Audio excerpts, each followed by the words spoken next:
Lonnie Zamora was a police officer in Socorro, New Mexico there, and he came up over a ridge and he started driving down there and realized that this is a egg-shaped object and there were two beings in white coverall type things in it.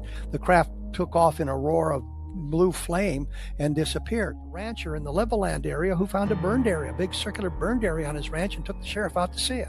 We look at the Roswell case, and there is some evidence that people were actually threatened. You can't talk about this or you're going to be arrested. You'll find yourself in jail as a way of keeping that secret. Talk more about Moondust because it reminds me, frankly, of a whole lot of things that we see going on right now. Well, let me point out that Moondust was, in 1986, the name Moondust was compromised. I think Robert Todd got some State Department documents that mentioned Moondust, and the Cliff Stone got them, and I got them. I am here to discuss the so-called flying saucers.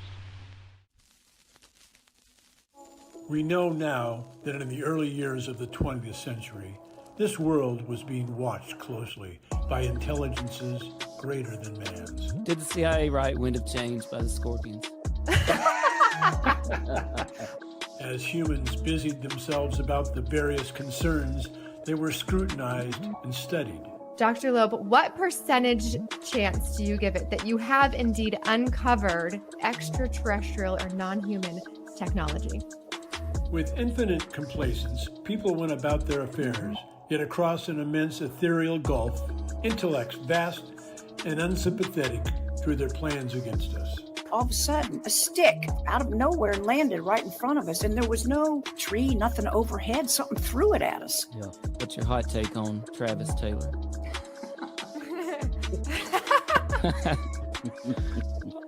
I've got an exclusive for you guys if you want it about the Alaska. We do.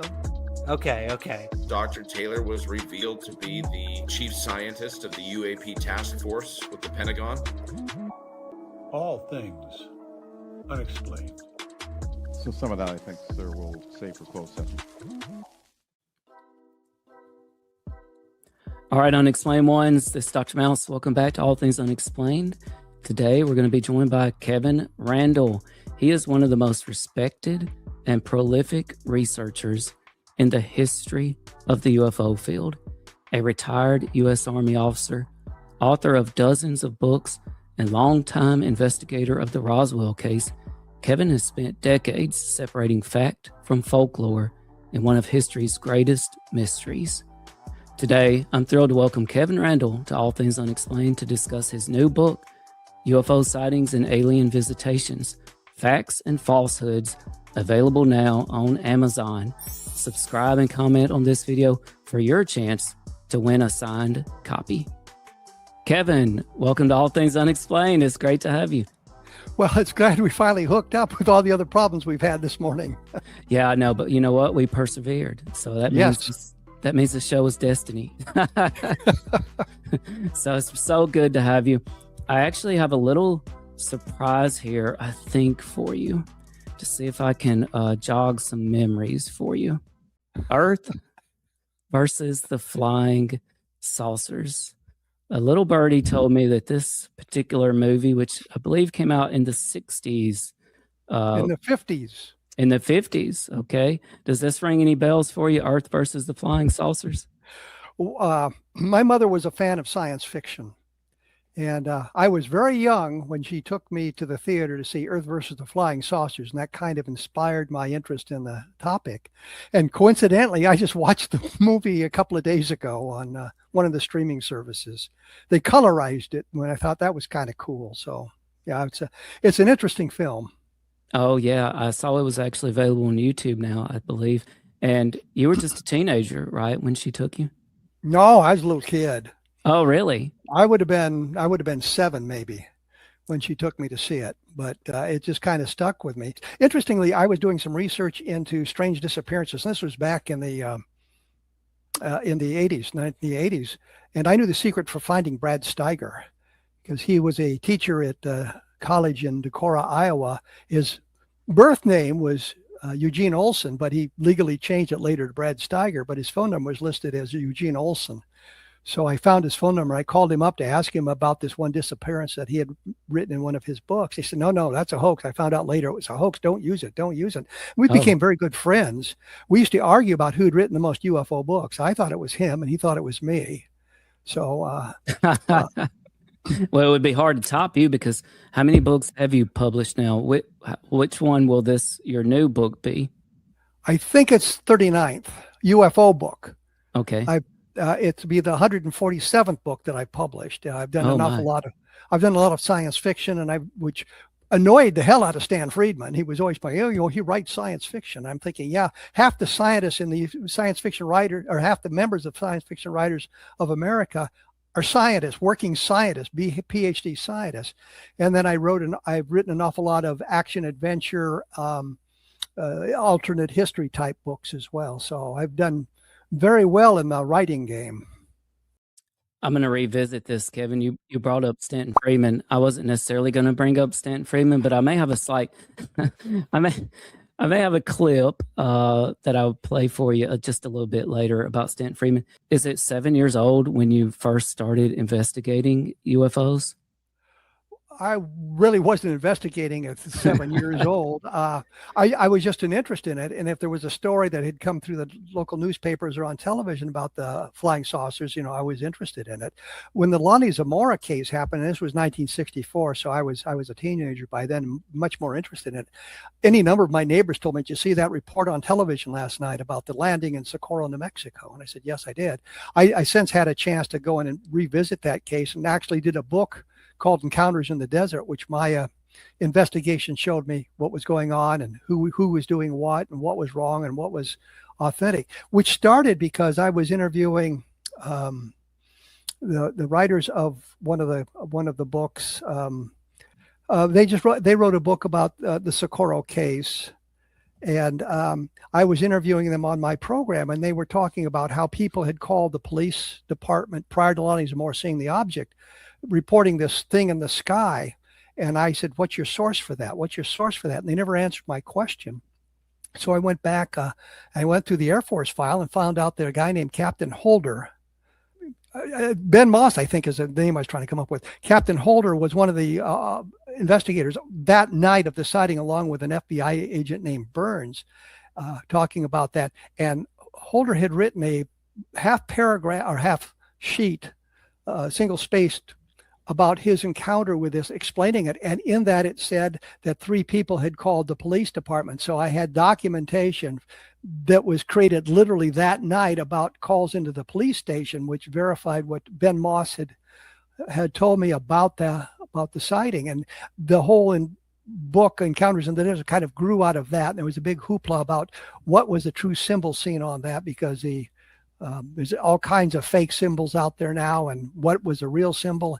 And I think it was Holder wanted to withhold the information about the symbol because he would use it to eliminate copycats, because they wouldn't know what the real symbol looked like. And I think Burns, and I may have this reversed, Burns told him not to mention the occupants because he'd be held up to ridicule, not being the other way around. But anyhow, both those guys were advising him what to do with his sighting. And so Lonnie Zamora talked about that repeatedly, but the investigation is in Encounters in the Desert, so you can take a look at what I think about it. And I think Ben Moss has done a book about Socorro as well, and I think it kind of counterbalances or balances some of the things that I'd found, and explores it in some different ways, so you get a better picture of the whole case. Yeah, my very first podcast ever, I heard very similar stories about witnesses being warned, right, not to say anything, and that they would be ridiculed. And the thing is, for most of them, they were ridiculed. And this incident I'm speaking of was actually the Florida, Mississippi incident. I believe this was 1977, and we were lucky enough to get on our very first episode. And I was born and raised in Mississippi, and so I was lucky enough in the very first episode in 2020 to get to interview one of the law enforcement witnesses of that case. And he still, to this day, will not use his real name. Right? Is that the Pascagoula case? No, sir. It's not one. Right. It was around the same time. Mr. Billy, which is the name he went by, he knew the sheriff in Pascagoula. with Hickson and Parker. Hickson and Parker. And Mr. Billy even told us about a call that he got from Dr. J. Allen Hynek. He said that J. Allen Hynek called them at the sheriff's office the next day and talked to him about what they had seen.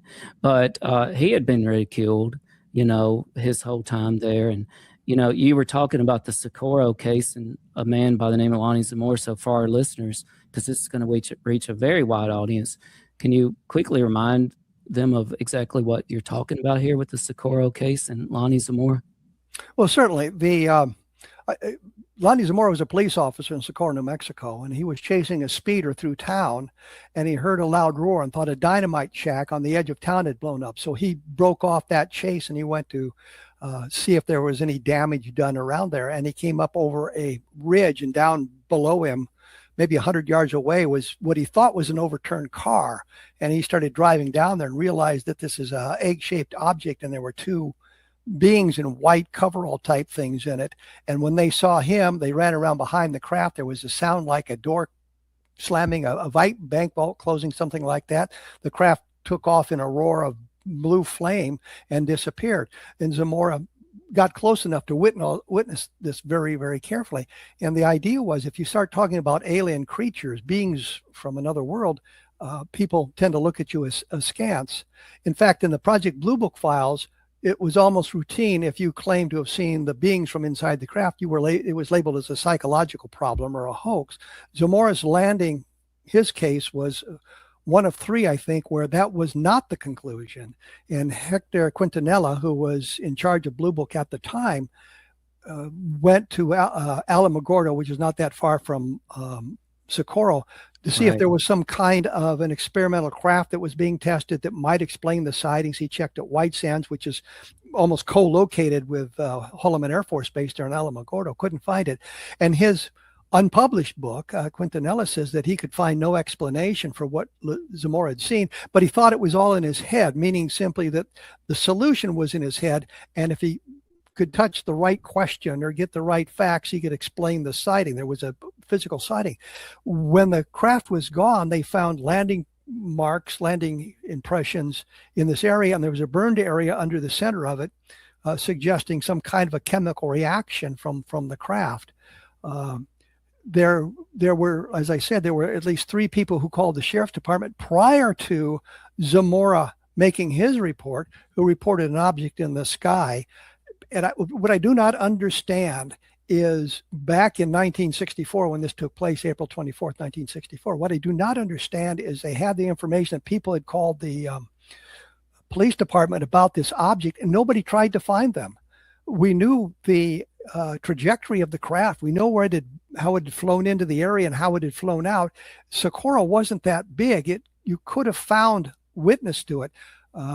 Ray Stanford was in the Socorro area right at the same time. He actually met Hynek down there. They talked. I don't think they were not colleagues, but they talked and that sort of thing. And Ray Stanford talked about meeting two women in a restaurant or coffee shop there in Socorro who mentioned that. And I asked Ray about that, and I said, "Do you have the names?" He said, "Well, they'll be long gone." And I said, "I'm not sure that's true, and we may be able to find some documentation and be valuable." And he said he just didn't have the names. And I'm just astonished that you're there, you have names of witnesses, you don't record that information, because that would be valuable. Not only do you now have Lonnie Zamora is no longer a single witness, you've got other people who witnessed the craft. We have documentation. There were other people who witnessed the whole thing. We just don't know who they are, because the people investigating at the time didn't bother to gather that information. I can understand the Air Force not gathering it because they didn't want to find that stuff out. They actively tried to avoid people. If there was a major UFO sighting somewhere, and everybody, literally dozens of witnesses and all kinds of stuff, and if it had not been reported officially through channels, they ignored it. Well, we don't have anything on that. It wasn't reported to us. Well, gee whiz, don't go out and look for it. But there were parts of that investigation, I think, at the time were bungled. And it also seems to be the case that kind of turned Hynek around. Hynek had been a skeptic prior to that. I think he was beginning to lean a little bit more into the other side of the other camp. by the investigations he had conducted, but this was the one that pushed him over the edge and suggested there was something really important going on here. He wanted to stay in Socorro to continue the investigation, and he called the Air Force, who was sponsoring his trip to Socorro, and they said, no, you've done what you were supposed to do. You come home now. They wouldn't let him go. There was a similar case the next night, like in La Madera, New Mexico. And Hynek wanted to go investigate that, and they said, no, come on home. In fact, Ruppelt talks about that in his book. Ed Ruppelt was one time the chief of Project Blue Book, and during the Washington National sightings, these massive sightings over Washington, D.C., he was in Washington, but his orders called for him to return to Dayton, Ohio, and he requested permission to stay there to investigate. He said, no, if you stay, you'll be considered AWOL. So he had to leave. Oh, so here are two examples of the investigators who were sent there by the Air Force not being allowed to do their investigation. And I think it was because they were afraid of what would be found if it continued. It wouldn't be as easily to dismiss if we had that additional information from the alleged skeptics in the Air Force or in Project Blue Book. Oh yeah, that's right. And just like you said, the fact that you found out, hey, we've got people that's called the police, that really takes the case to a whole other level.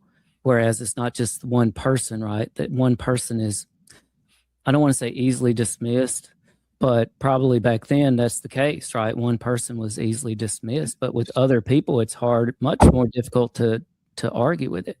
With a single witness case, we're talking about alien creatures and a landed craft.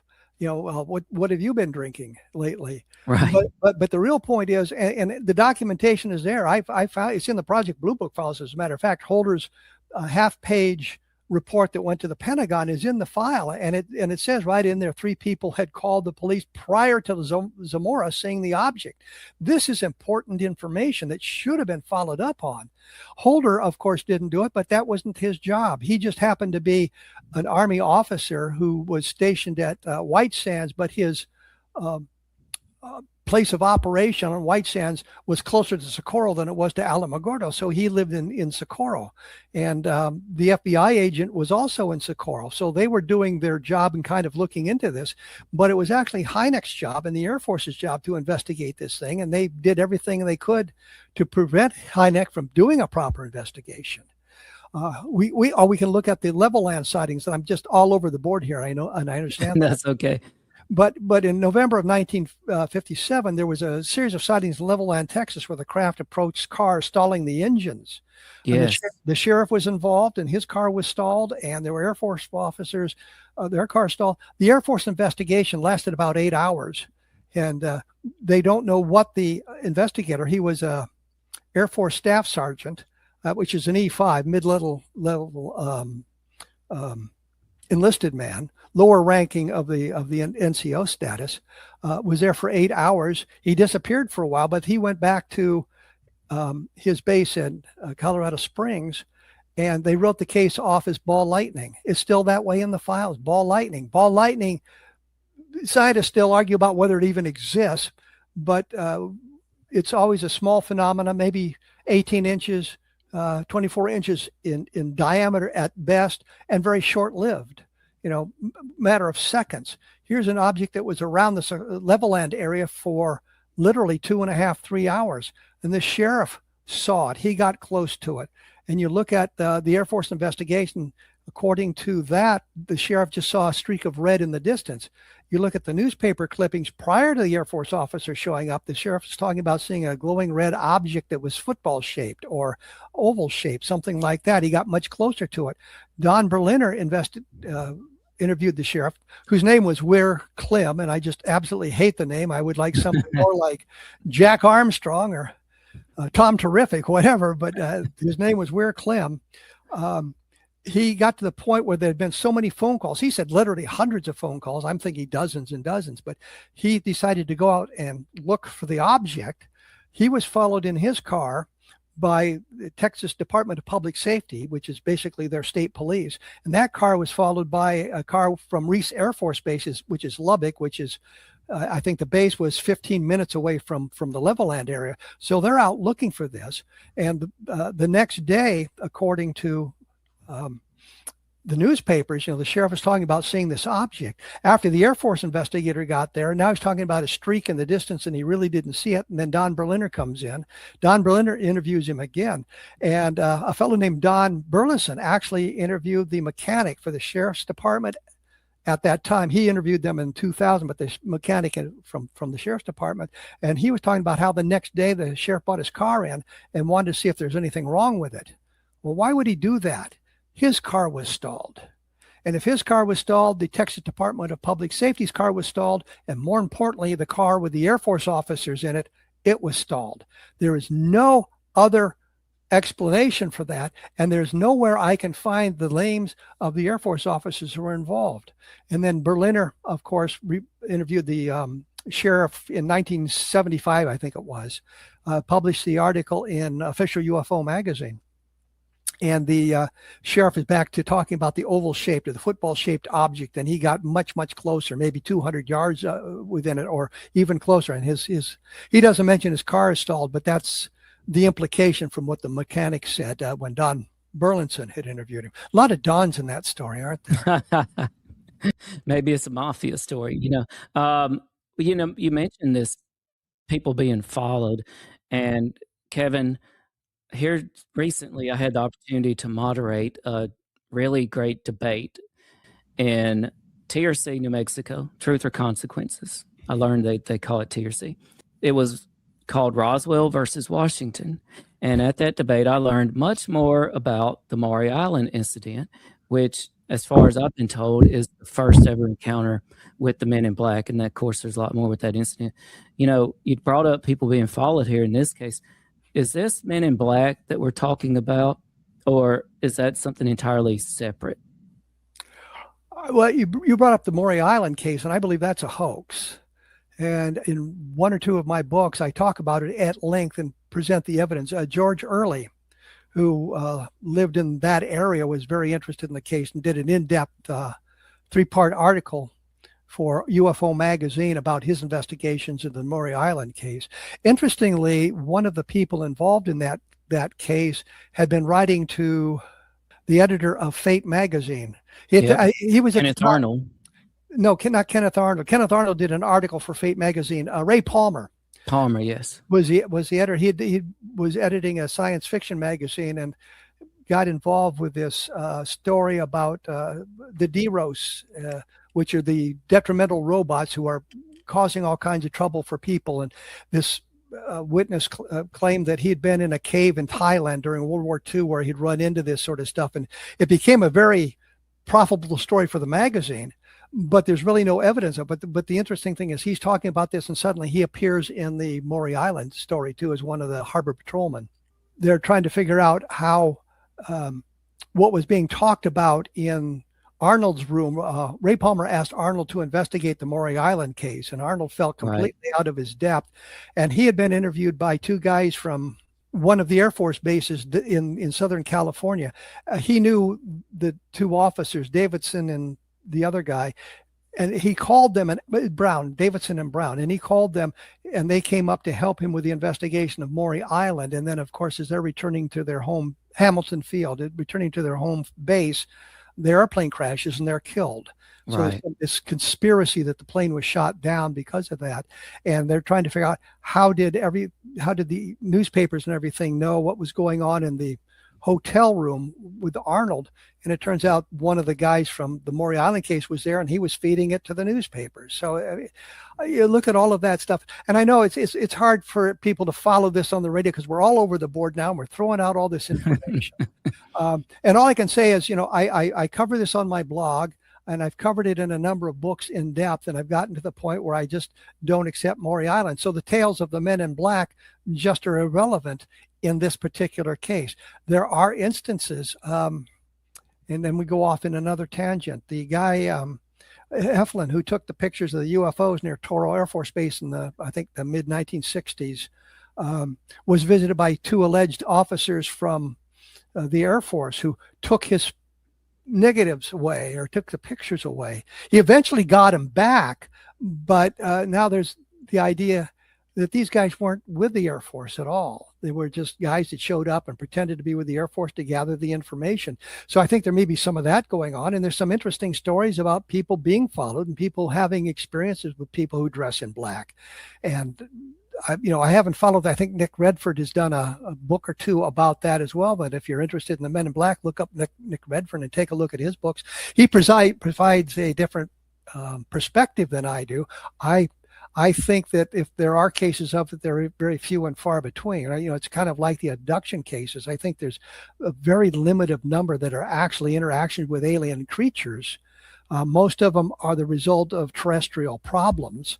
Sleep paralysis springs to mind immediately, but you have to look at the whole picture to get an idea of what is actually going on. And that's kind of what I've done in the book UFO Sightings. If you take a look at the book, there's some stuff that talks about solutions. There's a long chapter about the Kingman, Arizona crash in 1953, based on my investigation, my interaction with people, and my discussions with other people who were involved in that case.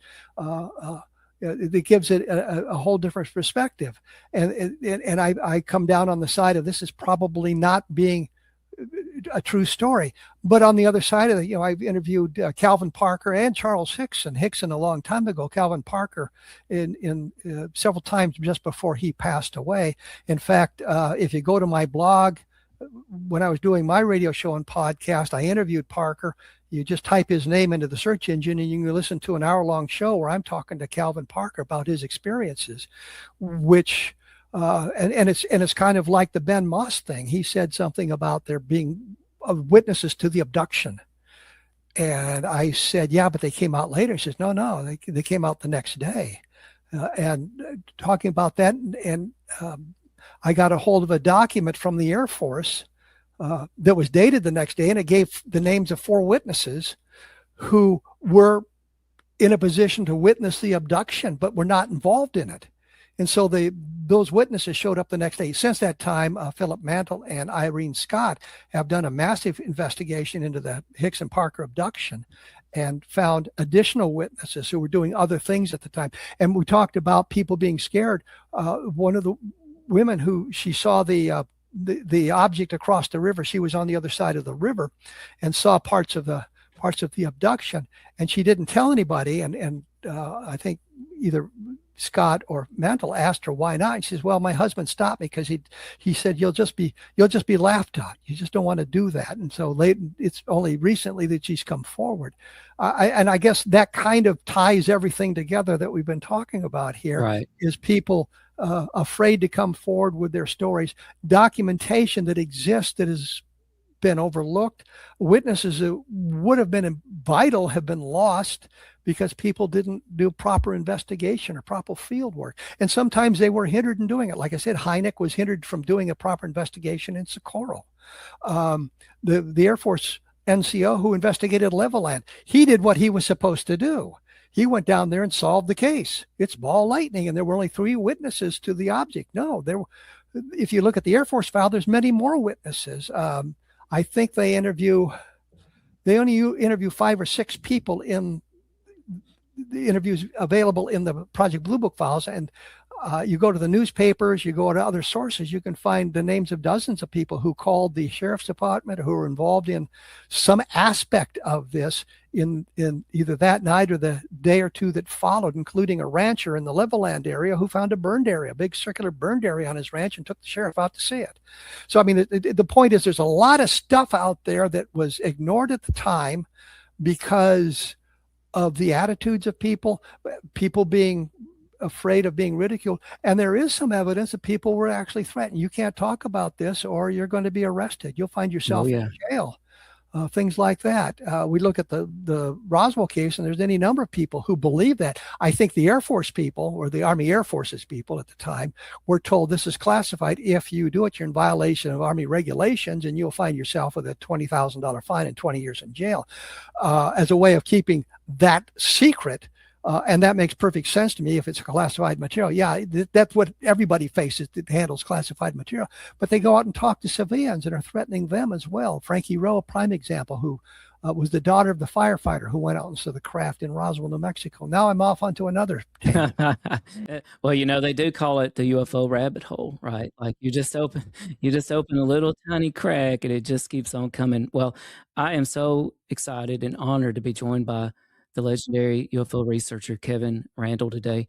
Kevin brought up his blog, and if you want to visit his blog, you can go to kevinrandle.blogspot.com. And Kevin, we've talked about the many books that you have written, and so this is a good segue into my next topic here. Why now? Why was now the time for you to write UFO Sightings and Alien Visitations, Facts and Falsehoods? And I want to remind everybody, make sure you subscribe to the channel. It's the best way you can support us, and comment on this video, and you will be eligible to win a signed copy of UFO Sightings and Alien Visitations, Facts and Falsehoods by Kevin Randle. So, Kevin, why now? I was doing some research and kept coming up to stories of people seeing aliens in today's environment. And I got in touch with the publisher and said I wanted to do this book. And when I got the book written, I sent him an email and says, I don't like this book. I actually hate this book. I'll send you back the advance. I don't want it published. And he said, no, let's talk about this. And it evolved into a book that looks at some important cases, Pascagoula being one, the Kingman, Arizona crash being another, Project Moondust. What was Project Moondust really? That sort of thing. And it evolved into this book that kind of explains an awful lot of that stuff, and I think in a different tack. And now it's a book that I find I'm very proud of having written this book, because I think it's a very good book. It's not really for the true believer, because I talk about the Kingman case being a hoax. But it's not really for the true debunker, because I talk about the Pascagoula case being one of the very few alien abductions that probably took place.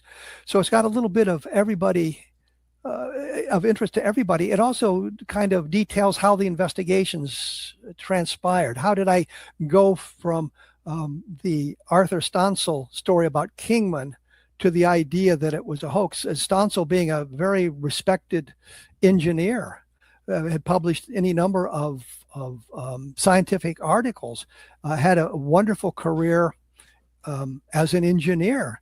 But when you get in depth of the case, you discover this Stancil wasn't a reliable source when he talked about the UFO stuff.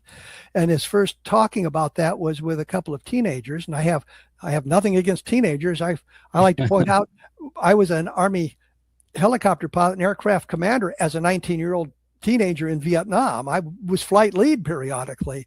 I'm leading the flight of 10 craft. I can't believe that. Nobody ever calls me. But 10 aircraft into combat environments. I was a teenager, so I have respect for teenagers and what they talk about. But I think he was spinning stories, and he later on came out. Well, he was the one that introduced the Kingman crash to everybody, and he came out and said that the when he drank, he tended to make stuff up, and that kind of undercuts the validity of what he said. So you go down that rabbit hole and you look at that, and I explore all of that, talking about Stancil and some other witnesses who have come forward, and some of the other things that have been talked about. David Rudiak really went down the rabbit hole, searching newspapers from that era, many newspapers, and coming up with some really weird stories about two guys walking down the road near Kingman, Arizona, being arrested by the police, taken to jail, and they disappear from the jail cell. I mean, there's just all kinds of weird stuff around this thing, but the initial story by Arthur Stancil probably will not withstand any dispassionate scrutiny. So you look at that stuff, but that, like I said, on the other side of the coin, I look at the Pascagoula case, and it's kind of the polar opposite of Kingman, because you have the additional witnesses. You have in Calvin Parker, probably the salt of the earth, the nicest guy you'd ever want to meet, but wasn't the brightest bulb in the display. And he and Hickson weren't capable of coming up with the elaborate story, including some of the other witnesses coming forward the next day, for crying out loud. So it's kind of the polar opposite. I do want to point out, because we were talking at one point about people being harassed. Calvin Parker spent a great deal of his life being harassed, and he told Hickson before they even became famous on October 11th, 1973, he just didn't know what to do. He didn't want to talk about it. And Hickson says, well, just tell him you were rendered unconscious. You don't remember anything. I'll handle it.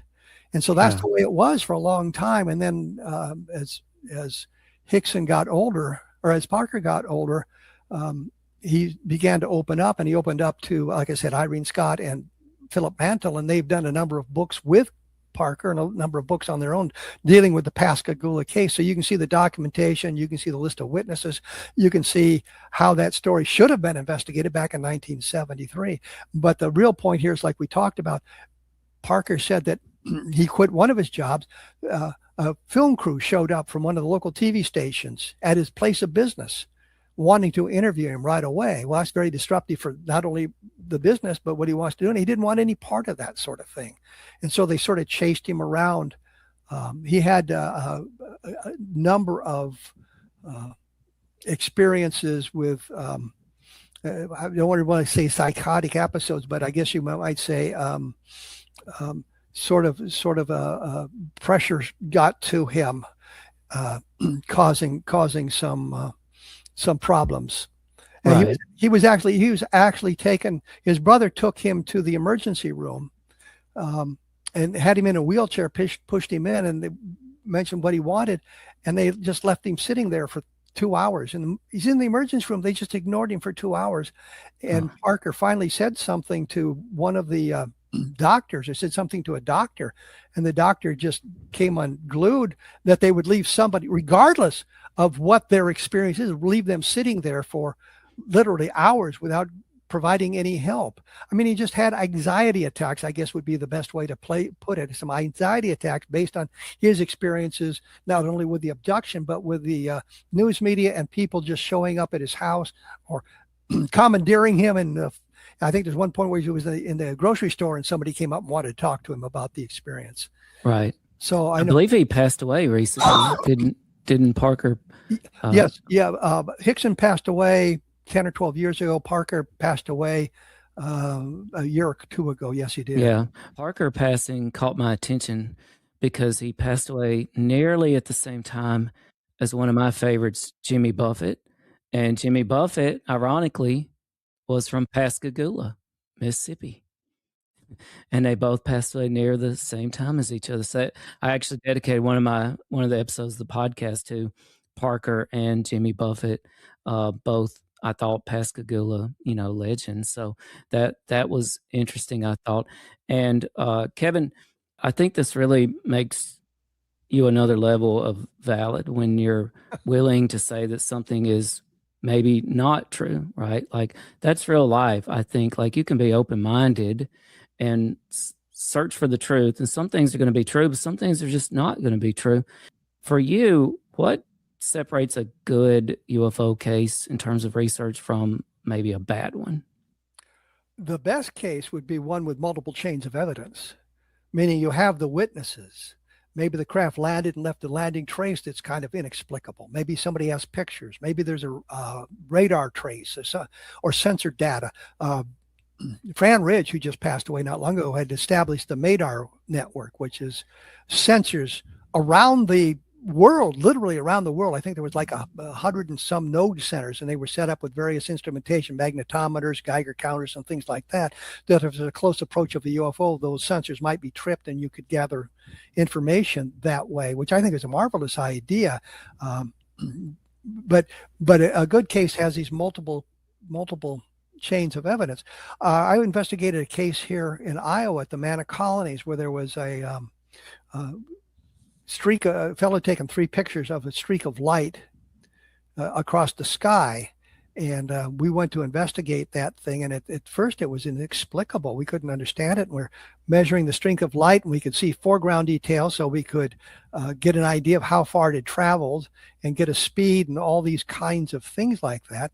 Of course, later on, I realized if it was traveling at an angle, it threw our speed calculations all off. But the point is, eventually we got to the point where Russ Estes, who was a documentarian living in California, and interested in UFOs, and we were putting those pictures under some of his computer equipment, and we were able to expand the streak of light, and we actually were able to identify the light plane at the beginning of the streak. So here's a sighting where it was confusing for a long period of time based on the witness testimony. And I don't think he was confabulating it at all. I think he was giving us the information as best he could. He was telling us about how he had taken the pictures and all that. When we plotted it out, we assumed it was moving parallel or perpendicular to the camera when it was in fact off at an angle. So that gave us a false, some false data. But the ultimate explanation came when we got the equipment that we could upload to a computer network, a computer program, and see the light aircraft. So we solved the case, but it was one that was inexplicable for a while. I investigated a case where the witnesses saw a series of UFOs, kind of sparkling lights landing in the distance. 2 weeks later, the woman involved in the sighting produced a drawing of a dome-shaped craft that she had seen. And then about 2 weeks after that, she produced a drawing with silhouettes in the craft. So now we had a sighting that had some very interesting elements. I went out to the site about the same time of night. They said they'd called the airport, and the airport said, well, you had no airplanes landing here or anything like that. But I was out there. They had no commercial flights, but of course, general aviation was in and out, or business aviation. I sat there and saw exactly what they had seen that night. It wasn't originally star-like things coming down. It was airplanes in the traffic pattern to land at the airport. So I knew what the case was, but she was so frightened by it that her mind created, well, it was an object with some kind of humanoids in it. And that made her, I guess, maybe feel better, or some kind of association that made her feel better with that sort of thing. But what they had witnessed was aircraft landing lights going into the airport. So you have to look at all of that. But that's what the investigation is about. We've gone out and we've looked at landing trace cases where there's burned areas in fields that are inexplicable. We've got pictures of those sort of things. Levelland comes to mind because you've got the craft interacting with the environment. You've got hundreds, well, dozens anyway, of independent witnesses calling the sheriff office about this object. And this is back in 1957. So it wasn't like you're on your cell phone going, I just saw a flying saucer. This flying saucer came down and stalled my car. There was not that immediacy. You didn't learn about it till the news was reported the next day in the newspapers. And yet these people started calling the sheriff's office around 10:30 at night. I think a guy named, and then this is really sad. His name was Pedro Sacito. And I say sad because his name kind of looks like saucer. So the skeptics say, well, yeah, Pedro Saucer saw the flying saucer. But he had been a veteran of the Korean War, as a matter of fact. And when the object came down and stalled his car, he dived out of the driver's side and rolled underneath the car for protection. And his passenger sat there stunned, and the object was on the ground for 4 or 5 minutes. It took off, and then when he got back in the car, he could start it again. And he didn't want to go to Levelland to report it. He called the sheriff, and that was one of the first calls. And of course, the sheriff's deputy thought he was drunk and didn't want anything to do with it. But then been getting more and more calls of this thing all around the Levelland area. And so you've got a case with multiple independent witnesses. You've got the object interacting with the environment. I don't know of any natural phenomena that will stall your car engine. I think if it's struck by lightning, it'll destroy it, but it won't stall it so that you can start it again. And then you've got a landing trace that one of the ranchers called the sheriff, and he went out and saw this landing trace, this burned circular area in his cotton field. So you've got these levels of evidence.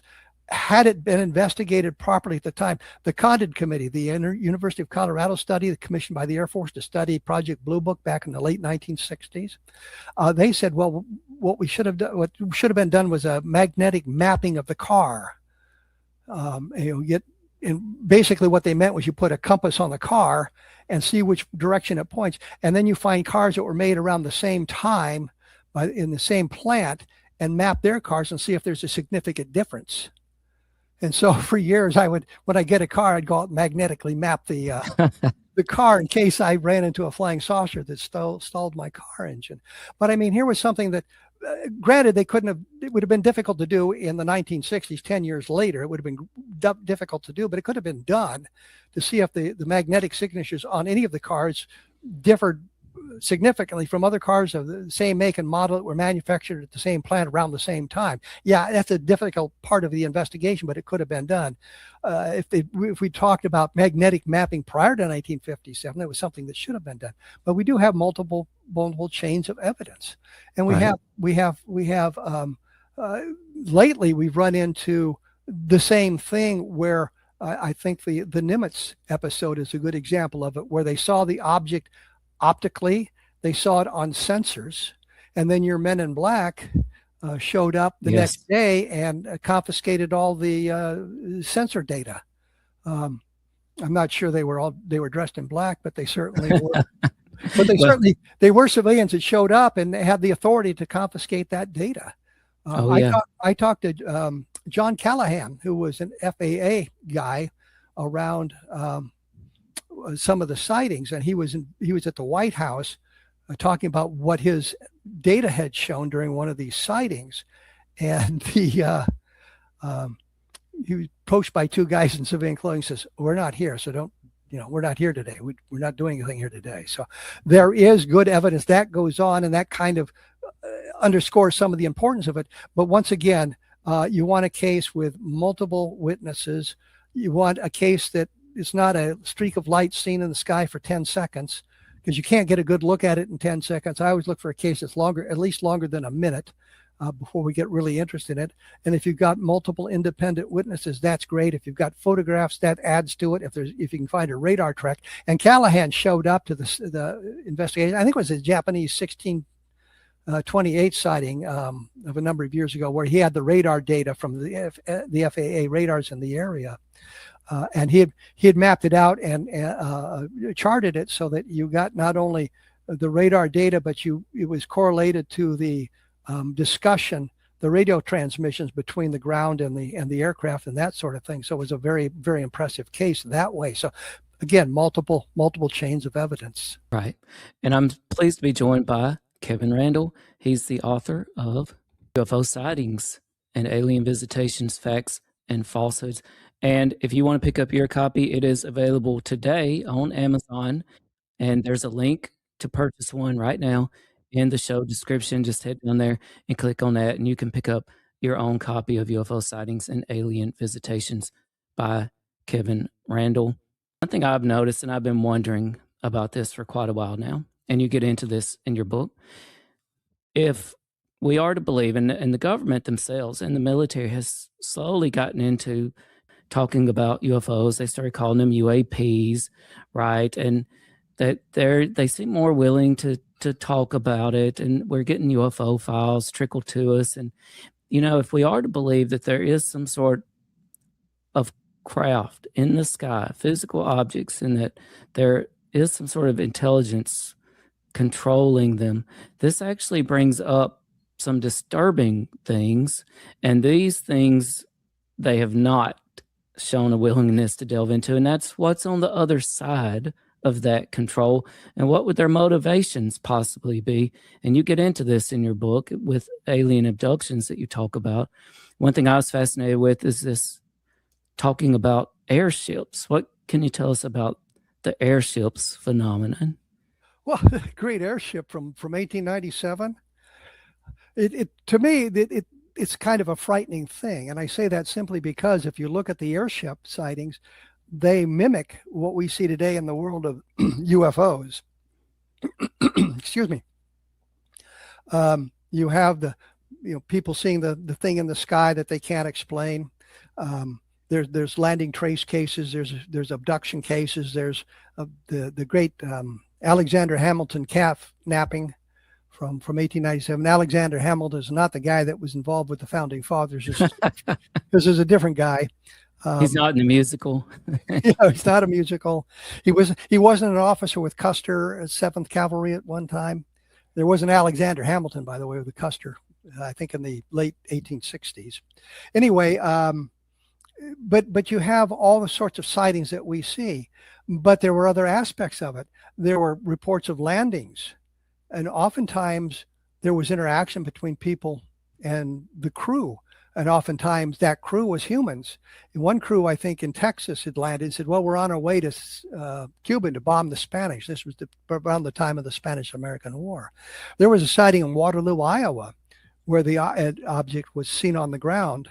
And there was a illustration that I got from the Cedar Rapids Gazette of what the object looked like, and I was satisfied with that for a long time. And to kind of demonstrate the evolution of investigations, I was looking for airship sightings. I found that in the Gazette about this landing in Waterloo, Iowa. I thought, this is great, and I went home. And then I thought, I should have looked to see what was in the paper the next day. And the next day it turned out to be a hoax, that some guys in Waterloo had created this thing and put it up on the fairgrounds and spent most of the day fooling people until somebody recognized a couple of the guys that being local people. But what really gets my goat, and it's in one of the books, is there was a photograph of it, not a drawing, a photograph of it. And so you could see how the photograph matched the illustration. But here's 1897. Had I done my job properly at that time, I not only would have gotten the story from the day where it sounds like it's a really great story, but the story from the next day that shows it's a hoax. And then I would have evolved the investigation and finding the photograph, for crying out loud. So that was explained that way. I think the vast majority of the airship sightings were fake. They were hoaxes. I in a book I did called Crash When UFOs Fall from the Sky, and there's a listing of the number of times the airship crashed. Supposedly blew up in Aurora, Texas, for example. Right. There was supposedly crashed near Jefferson, Iowa, and that was in my book. And I got a email from the editor of the Jefferson newspaper in today's environment. And he found that little blurb. He said, do you know anything more about that? And I said, no, I just, I had everything I knew was right there. So he went back to the archives, what they call a morgue in the newspaper business. And he found some stories, and we were able to get down. It was a very elaborate story of this crash and how the people came out and they were digging down to rescue the people that were in the crash and all of this stuff. And it's complete and total falsehood. And again, it's on my blog, so you can look up the Jefferson airship and you can read the evolution of the investigation. But it was a fascinating story. But here we are, 120 years later, and conducting an investigation of something that happened that long ago, and we're able to actually find the information about it and solve it. And this, we know who some of the people were. We know what happened to them, the townspeople, not the UFO crew, because there was no UFO crew. Right. But the people pretending that, and that's kind of the interesting thing. But that ties into the airship story. So what I used to do whenever I had an opportunity to travel around, and either in my job with the military or whatever I was doing, I would try to hit the local newspaper morgue and look up stories of either UFOs or the airship, collect those stories for either later investigation or see what happened there. And I was able to find a lot of them. So I have a lot of the information about the great airship from 1897. And I will stay here to entertain as many people as absolutely possible. The Aurora, Texas crash never happened.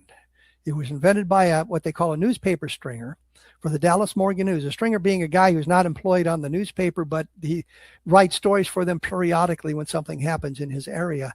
And he created this story about the crash in Aurora, Texas, because he wanted to draw attention to Aurora. Story was losing population because the railroad hadn't gone through Aurora like he thought it would. It went a different direction, and he was trying to generate interest in his town. And that's the one that supposedly there was a alien buried there. Yes. I have pictures on my blog of the graveyard that I took. looking for the gravestone, which I didn't find. But the real point is, in that case, there were 2 books written within 10 years. I think one was 6 years later, and one of them was 10 years later. The history of Wise County, Aurora being in Wise County. Neither book mentions a word about this, and you're thinking, here's something that was a interesting story, maybe a big story back in 1897, and yet the historians putting together the history of the county failed to mention it. Well, what does that tell you? It didn't happen. Right. And they knew it didn't happen. So it seems like it would have been a significant event. And the other side of the coin, when I was doing the investigation, and I was actually there with a woman who became my fiance. We never ended up getting married, but she was my fiance. And we interviewed a number of the people there, and she saw something on television about the Aurora, Texas class. And they were interviewing this guy with these gnarled fingers from arthritis or something like that. And she said, "You remember that guy?" And I said, "Yeah, I remember him. He telling us that it didn't happen." Now he's on television saying, "Yeah, it happened." I think he was 5 or 6 years old when it happened. So we were there in 72. Yeah, we'd been 72, but while I was still in the Army. And she remembered that. But here's a guy who had been 5 or 6 years old. So he was like late 70s, early 80s. And one instance talking, no, it didn't happen. It's a lot of nonsense. And then later on, to get his 15 minutes of fame on TV, there he is. And the only reason I recognized him and she recognized him was because of his fingers being all distorted because of the arthritis. Right. But my conclusion is the Aurora, Texas case didn't happen, and yet we've got an awful lot of investigation going. They haven't turned up anything of significance in their investigations. They said, well, we found this metal that was very old, but the metal was apparently some kind of alloy that was created like in 1908. Well, that's not 1897. So we look at all of that. You try to look at all that stuff, and periodically I revisit these things just in case I'm wrong. I look at all of this thing. There's a chapter in the book about Project Moondust. I did a book about Project Moondust. Here's a project where they were out doing this stuff, and Brad Sparks pointed out that there was no Project Moondust. There was a Moondust project, and what they would do is, if there was a UFO sighting, they might contact the military at a specific base under the code word Moondust. And so it became, it was the code word used to identify this stuff. I found 4 sightings in the Project Blue Book file in September of 1960. I think it was late September 1960, labeled Moondust. Right. But there was no project like Project Blue Book, which had a headquarters and a staff and alleged investigators. But Moondust wasn't that. Moondust was the code word that you used to initiate an investigation about returning space debris of unknown origin, foreign manufacturer, unknown origin. Well, unknown origin, of course, covers UFOs. And we had a number of Moondust cases which talked about UFOs, UFO sightings. There was a wonderful case out of Bolivia, was investigated by people from down there, and allegedly that there was CIA guys sent in there. Antonio Huneas investigated it. He grew up in South America, so he was very conversant in Spanish and very conversant in English, and worked for English language publications as well. But he investigated and found a document from the embassy talking about this alleged crash. They didn't really ever recover anything, but there was all this talk about it and what it could have been. There was another one where they were talking about it, but it turned out not this one, but another object that fell from the sky that they discovered it was an external fuel tank for a fighter that had been dropped inadvertently. And so the local people didn't recognize it. And I kind of have an amusing story about that. When I was in the Iowa National Guard, we had external fuel tanks for our Huey helicopters. Right. And we had them in the stored in the hangars. And I was leading a group of youngsters around, showing them the helicopters and talking about it. And we came to the external fuel tanks, and one of my friends yelled out, "Show them the bombs." I just couldn't convince them they were not bombs; they were external fuel tanks. People. That probably got somebody's attention, right? Sure did.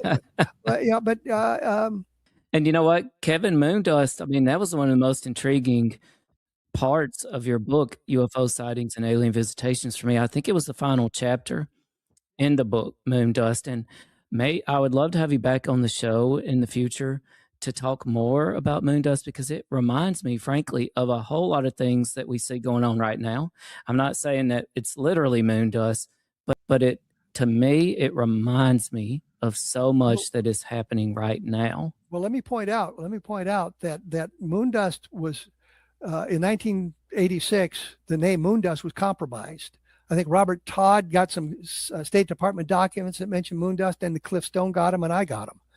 And this is how we developed that. And Todd filed a FOIA request requiring or asking for the new code name. And he was told, no, the code name is properly classified, and it's not releasable at this time. So Moondust, as the code word, ended, but the investigation continued. And I think some of the stuff that went on with the Nimitz and whatever would have fallen under this new code word that we don't know, or we may find out soon what it was. But it was not a investigation with a headquarters and that sort of thing, but it was an activity that if you had something like that, then you established the investigation at the closest military installation. And once it was finished, all that stuff was sent off to the intelligence headquarters. That's right. So yeah, I'd be delighted to talk to you about Moondust. Oh, that would be great. And I would love to have you back on the show. We definitely want everybody to go out and purchase a copy of UFO Sightings and Alien Visitations, and make sure that you subscribe to the channel and comment, and you could win a signed copy from Kevin Randle. And Kevin, you just brought up a couple of things there. And this is the perfect opportunity for me to transition real quick to this. One, a man by the name of Robert Todd, and two, FOIA request. And Kevin, I'd love to play something for you. Recently, the National Archives released some audio from the 1994 Roswell report, which was put out by the Air Force. And I spent many hours walking the dog listening to the audio of some of the interviews with people. And then I thought, you know what? I should compare this to the transcripts from the Roswell report. And I discovered, one, that a whole lot of the audio from the interviews is not in the transcripts from 1994. And two, there was a pattern to the audio that was missing. And the pattern was things that were maybe embarrassing and some things that were quite shocking, in my opinion, were simply left out of the transcripts. And they might do something like put the word pause in parentheses in the transcripts. And so over 30 years later, I discovered, wow, there's parts of the Roswell report that the public knows nothing about.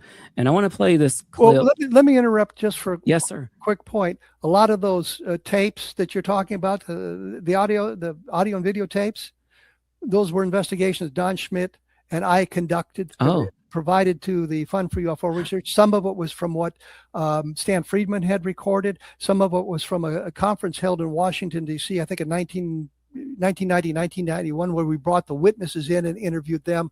So it wasn't Air Force investigations of this. It was us investigating them and providing those transcripts to the Air Force. They were supposed to be returned and not put in the National Archives because it was copyrighted material. And I want to get it pulled down because the transcripts with Glenn Dennis, for example, the interviews with Glenn Dennis, I believe Glenn Dennis was making the whole thing up. But now it's out at the National Archives under the auspices of the United States Air Force investigation, and it gives it added credibility to Glenn Dennis that I don't think he deserves. Right. Well, tell me what you think about this clip. It's my understanding this is a clip of the Air Force interviewing Charles Moore in his home, and this is not in the Roswell report from 94. And let me pull this up. Prefer you not give us copies of all this information? Right. He's dug up the things with Colonel Duffy, and he wants to be sure that they don't get released to the other UFO buffs or the UFO buffs. I think he's not one under Freedom of Information. So I think he's willing to have it transferred to you as a private communication. I see. I think Colonel Weaver promised that he could arrange it so that it would not come under Freedom of Information disclosure, which may be odd for Todd to be asking, but But I thought you'd find that of some interest. Yep, that is very interesting. I've gone through some of Colonel Weaver's transcripts as well in the big report, and he's talking to Sheridan Cavett about what he saw when he was out on the debris field with Marcel and Mac Brazel. And the discussion is about the balloon, and Cavett said he recognizes the balloon immediately when he saw it out in the field. And my comment was, well, why wasn't the next question, why didn't you communicate this rather important piece of intelligence to Marcel and Colonel Blanchard? You've identified it in the field as a balloon. They're running around talking about a flying saucer. You don't bother telling them, yeah, it's just a weather balloon. Why didn't, that question never was asked. And that was the one that always tripped me up. What we saw in the photographs in General Ramey's office of the debris, that was a weather balloon. There's no question about it. And the problem is they have a Raywin radar target as part of it, but now we're getting into another rabbit hole. but the point is the flight that they alleged left the debris had no Raywin targets on it. Because there's something else that I would love to have you back on to talk about, and I'm not even going to bring it up because I know it might take quite a while. But I was told to ask you about Flight 4 versus Flight 5, but I just want to plant that seed. Well, let me just say, I just done a long piece on my blog about, Wikipedia being biased about their reporting on the Roswell case, and they're all over the Flight Number 4 mogul nonsense. And I kind of take that apart in that blog piece so people can go like today and read it and see what I have to say about it. But there's a lot more information about the difference between 4 and 5 and what happened at that time that just eliminates Flight 4 from the hierarchy of UFO stuff, because Flight Number 4 was canceled. There's pictures of Moore on my blog. I was at Moore's house 2 or 3 times. I've got, when we began our investigation into the mogul flights, I had gathered the winds aloft data for my research purposes and realized I was not competent to determine which way the winds were blowing or how far they would take things in New Mexico. But Moore certainly was, as an atmospheric physicist living in Socorro, New Mexico, by the way. Right. And I was in communication with him. And as he got interested in this, he asked me for charts that were on my microfilm. And I sent him charts and charts and charts of that. So he was able to review that material and come up with a flight path that does not match that was determined by other people. But it's a long involved story. But the point simply is, I've got a picture of Moore sitting in a microfilm reader at the library at the university or there in Socorro. Well, there you can. That's Charles Moore from my blog. And in fact, in the big fat report, there's a long transcript of the interview with Charles Moore, which goes off into flights of fancy, if you will, right, about the balloon launches and all of that. And we have to give Colonel Weaver thanks, because he got permission to use Dr. Albert Crary's diaries and field notes. And Crary was the head of the project there in Alamogordo with the Project Mogul balloons.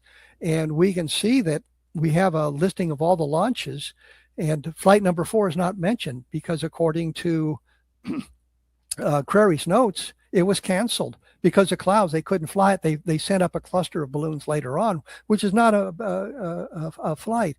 Moore told me that Flight Number 4 was configured like Flight Number 5, and we have the schematic for Flight Number 5, and there's no Raywin targets on it. Right. And, Robert Todd, at best, he was a Roswell skeptic. I suppose at worst, a Roswell debunker. In your opinion, how much influence did he have over people like Charles Moore and even the Air Force themselves? Because those people you mentioned didn't want to go down the rabbit hole into the alien spacecraft, he had a great deal of influence with them. And they would look at what he had said. With Moore, for example, Moore says, well, we launched the balloons at 2:30 or 3 o'clock in the morning on June 4th. The problem is they were prohibited from flying those arrays in darkness or cloudy weather because of the long arrays were a hazard to aerial navigation. So you get to dawn on June 4th, and the field notes from that time state specifically that they canceled the flight. There was no balloon flight today. And that stuff is published in the Air Force report, so we can see it. We see the field notes. We see exactly what Crary had to say about it. There was no data collected. Moore tells us it was as successful as flight number 5. Well, if that's true, why is there no data collected? Why is flight number 5 listed as the first successful flight? Because 4 was canceled. And that goes back to what you were saying about paper trails, right? Like, I mean, they kept meticulous documents that are still around today.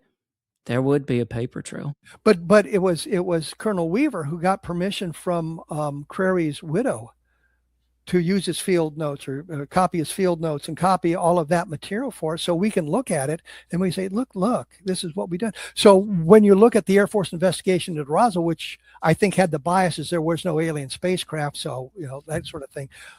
But you look at what Weaver did in his investigations, he did gather data and publish the data that was helpful to our side.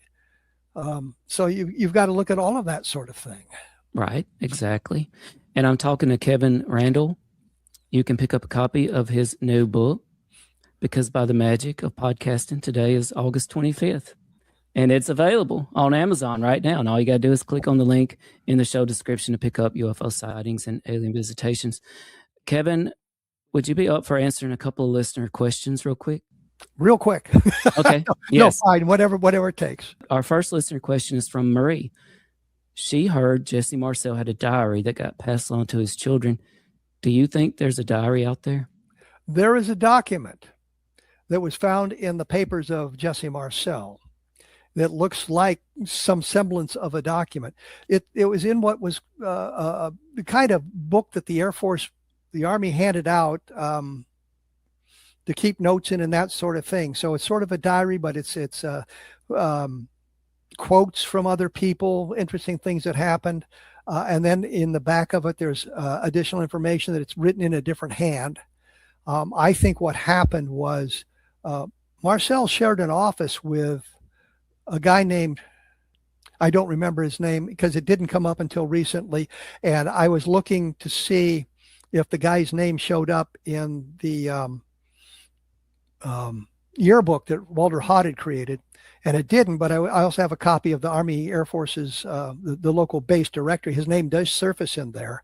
So I was looking to see what his telephone number was and matched it. He was in the office. He shared a telephone number with Marcel. And I think when he transferred out, he left it behind. And that Marcel, when he was cleaning out his desk, when he was either discharged or he was transferred, he just dumped it in there. So yeah, there's a book that is sort of a diary that Marcel had in his possession. It has nothing in it to relate to the Roswell case or the Roswell crash, much to our great disappointment, because we had hoped that there would be some kind of notation. There just simply isn't. Right. Well, thanks for answering that. And this next question, Kevin, it's a bit on the skeptical side, but I thought, hey, I'll throw it in there because they wanted to know. And your book is literally like it's both ways. It's facts and falsehoods. So I think that this question will be just fine. It comes from listener Stephen Johnson on X, and he submitted this actually this morning. Why has there been zero hard physical evidence, for example, live or dead aliens, wrecked or captured crafts, that sort of thing? At Roswell, the reason is the military collected it all and sent it off to Wright-Patterson Air Force Base. We have a great deal of testimony from very reliable people. Almost every member of Colonel Blanchard's staff in Roswell we were able to interview, with one exception, told us it was, an alien spacecraft. I talked to the provost marshal about this, and I asked him, are we following the right path? And he said, what do you mean? I said, well, we think it's extraterrestrial. I said, well, let me put it this way. It's not the wrong path. Here's the provost marshal, would have been security, responsible for security on the base, telling me it's extraterrestrial. Yes. We talked to a number of people. The only exception is, I think, was Barrowclaw, who was either the executive officer or the chief of staff at Roswell in 1947.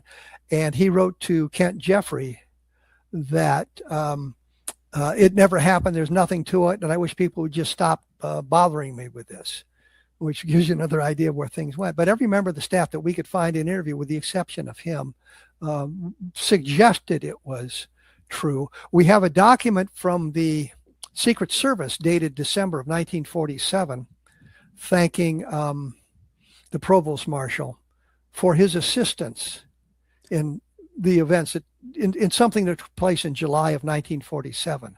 Yes. Well, there's no reason for a Secret Service agent to be in Roswell unless there's something else going on. And we had heard from a number of people that there were Secret Service people there in July of 1947 representing the president. So, here's a piece of documentation. But when you're talking about the Roswell case, it couldn't have happened in a worse place for those of us who would like to have the absolute truth, because the military was well respected at the time. It was just after World War II, and they collected everything and sent it off to right field. If you want to talk about other crashes, in the book, I do a great in-depth investigation of the Kingman crash, which I come out on the skeptical side that it didn't happen. And I'm in, I think, opposition to a number of people. I think David Rudiak, who's a good friend and helps me with research and that sort of thing, I think he leans toward there was something going on there that was unusual. But once again, there was no hard evidence. There's no physical evidence from it. And I think in Crash, when UFOs fall from the sky, somebody counted them. I didn't. There's like 118 references to UFO crashes. Well, that's just absolutely preposterous. But a lot of them are single witnesses. Some of them we can trace back to experimentation that was unusual and things of that nature. I think there might be a handful of cases. Roswell would be one. Shag Harbor would be another one, but I think of that more as an emergency landing as opposed to a crash, because it went into Shag Harbor and it was monitored on the bottom of the harbor for a long time, and then it just sort of disappeared. So I think that they escaped at that point. But it's there, and there's one where we have the eyewitnesses, we have law enforcement involved, we have multiple witnesses. There's a photograph of the object in the sky, so we have multiple pieces of evidence. But I think the problem is the hard physical evidence and the aliens is relegated to one or two cases, and the military was there right up front to gather the material up and was able to shut down the questions. We didn't really think of anything of Roswell, and I remember arguing against UFO crashes for literally decades. And when I saw the book The Roswell Incident by Charles Berlitz and William Moore, I thought, no, I'm not even going to buy it because this is nonsense. This is Aztec recycled. It was only after Marcel came forward, was interviewed on a number of TV programs, and the people at the Center for UFO Studies asked me to join their Roswell investigation in 1988. Because they were going to be involved with a number of military personnel. And I thought, well, because of my military background, I would be able to relate to them better and understand things that they were saying better than a civilian might, or understand what was going on. And Don Schmidt and I went down to Roswell first time, figuring, well, we're going to solve this son of a gun real quick. We were going to talk to Frank Joyce, who was a radio announcer, news reader in KGFL in Roswell in 1947. He backed out of the interview, claiming that he was sick. We thought, well, that's great. We met with a group of people in Albuquerque who were interested in UFOs, but they were really way too new agey for me and Don, so they were useless. We got down to Roswell. Cliff Stone wanted to meet us, but he wasn't going to meet us at his house. He wanted to meet us at the Burger King. Oh. He shows up in uniform. And the really dumb thing is his address is in the telephone directory. But he eventually took us to his house, and then he went out. He said, I got something in my car. And he went out and he walks through carrying a document with a top secret cover sheet on it and goes into his bedroom. And I said to Don, unless he's got a vault in there, he's going to jail. Because you have to store top secret material in a vault. Can't be a safe. It's got to be a vault. Right. And of course, he started lecturing us on stuff, and he was weird. So we're thinking, now this is useless. We get out to see Bill Brazel, Mac's son. And we sit down with him, and he turned the whole thing around. He's talking about the foil that you could crumple up and it would return to its original shape. He's talking about monofilament fishing lines. You could shine a light in one side and it comes out at the other end. He's talking about a piece of debris that's like it has a density of balsa wood. But he couldn't get he wanted to get a shaving to see if there was stratification or what the stratification looked like. He couldn't get a shaving on it using his pocket knife that he used to cut barbed wire with, for crying out loud. And so that kind of turned us around. And as we're leaving Roswell, so we got to come back. There's more to do. And as we came back and talked to more legitimate sources, like the family of Sheriff Wilcox, for example, or other officers involved at the time that we were able to find, the Provost Marshal, Edwin Easley. I talked to him a number of times and communicated with, and he's the one that told me he couldn't talk about it. He was sworn to secrecy by the president. And people said, well, you think the president would talk to a major? And I think, I remember in World War II, a president talking to a lieutenant colonel, and then they bombed Tokyo. That was the Doolittle raid, obviously. So yeah, the president would, if it's important enough, the president would talk to a major. But I think what it was is the Secret Service came down and talked to the people, and that was the genesis of the letter to Easley about thanking him for his cooperation, that sort of thing. So the answer to your question is, I believe the evidence is out there. I believe it's hidden away by the government, and I believe that it's probably kept on an island. What I've heard, and I just love this, the Navy owns an island out in the Pacific, and if I was going to store this stuff and I wanted nobody to sneak in, that's where I would put it, because you can't sneak up on an island very easily if it's guarded by everybody. But the answer is, yeah, I think that the number of crashes and that sort of thing are extremely rare.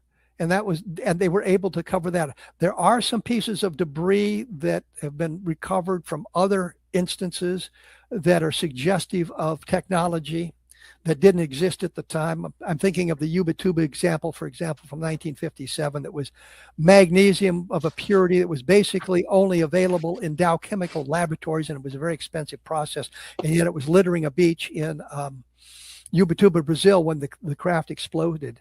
So there is some hard evidence, but not the robust kind of evidence I suppose you would like to see, nor I would like to see. So that's a long-winded explanation of agreeing with you that we really have.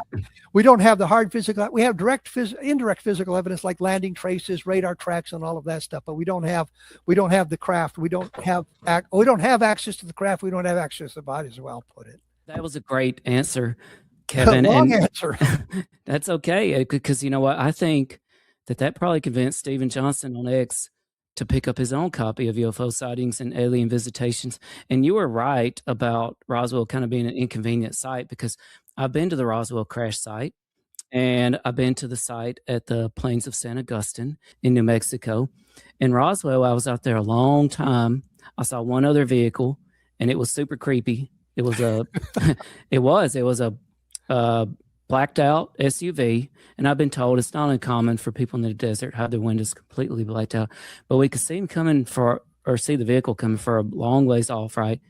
And it just rolled right past us, windows all blacked out, solid black SUV. And I was so stunned. We all were. None of us took photos or videos. I'd always heard about that phenomenon. And I think in real life too, you don't just pull out your phone and record people passing your house. Like, that's not something you do in real life anyway. So but after the fact, I was like, wow, I wish I had gotten that on video. That would have been pretty cool. But I did. And then in the Plains of San Augustine, I was out there for hours. Never saw another human. Which of the San Augustine sites were you at? I could tell you more off air, but it definitely was the site that Diana Pasulka and Gary Nolan claimed that Tim Taylor took them to. Also the site where Art Campbell, you may be familiar with Art Campbell. He wrote a book about his time in the Plains of San Augustine. I've got it behind me somewhere, called the UFO Crash Site at the Plains of San Augustine. And I got one back there. Oh, I love the book. And Art Campbell has passed away. I actually have his obituary.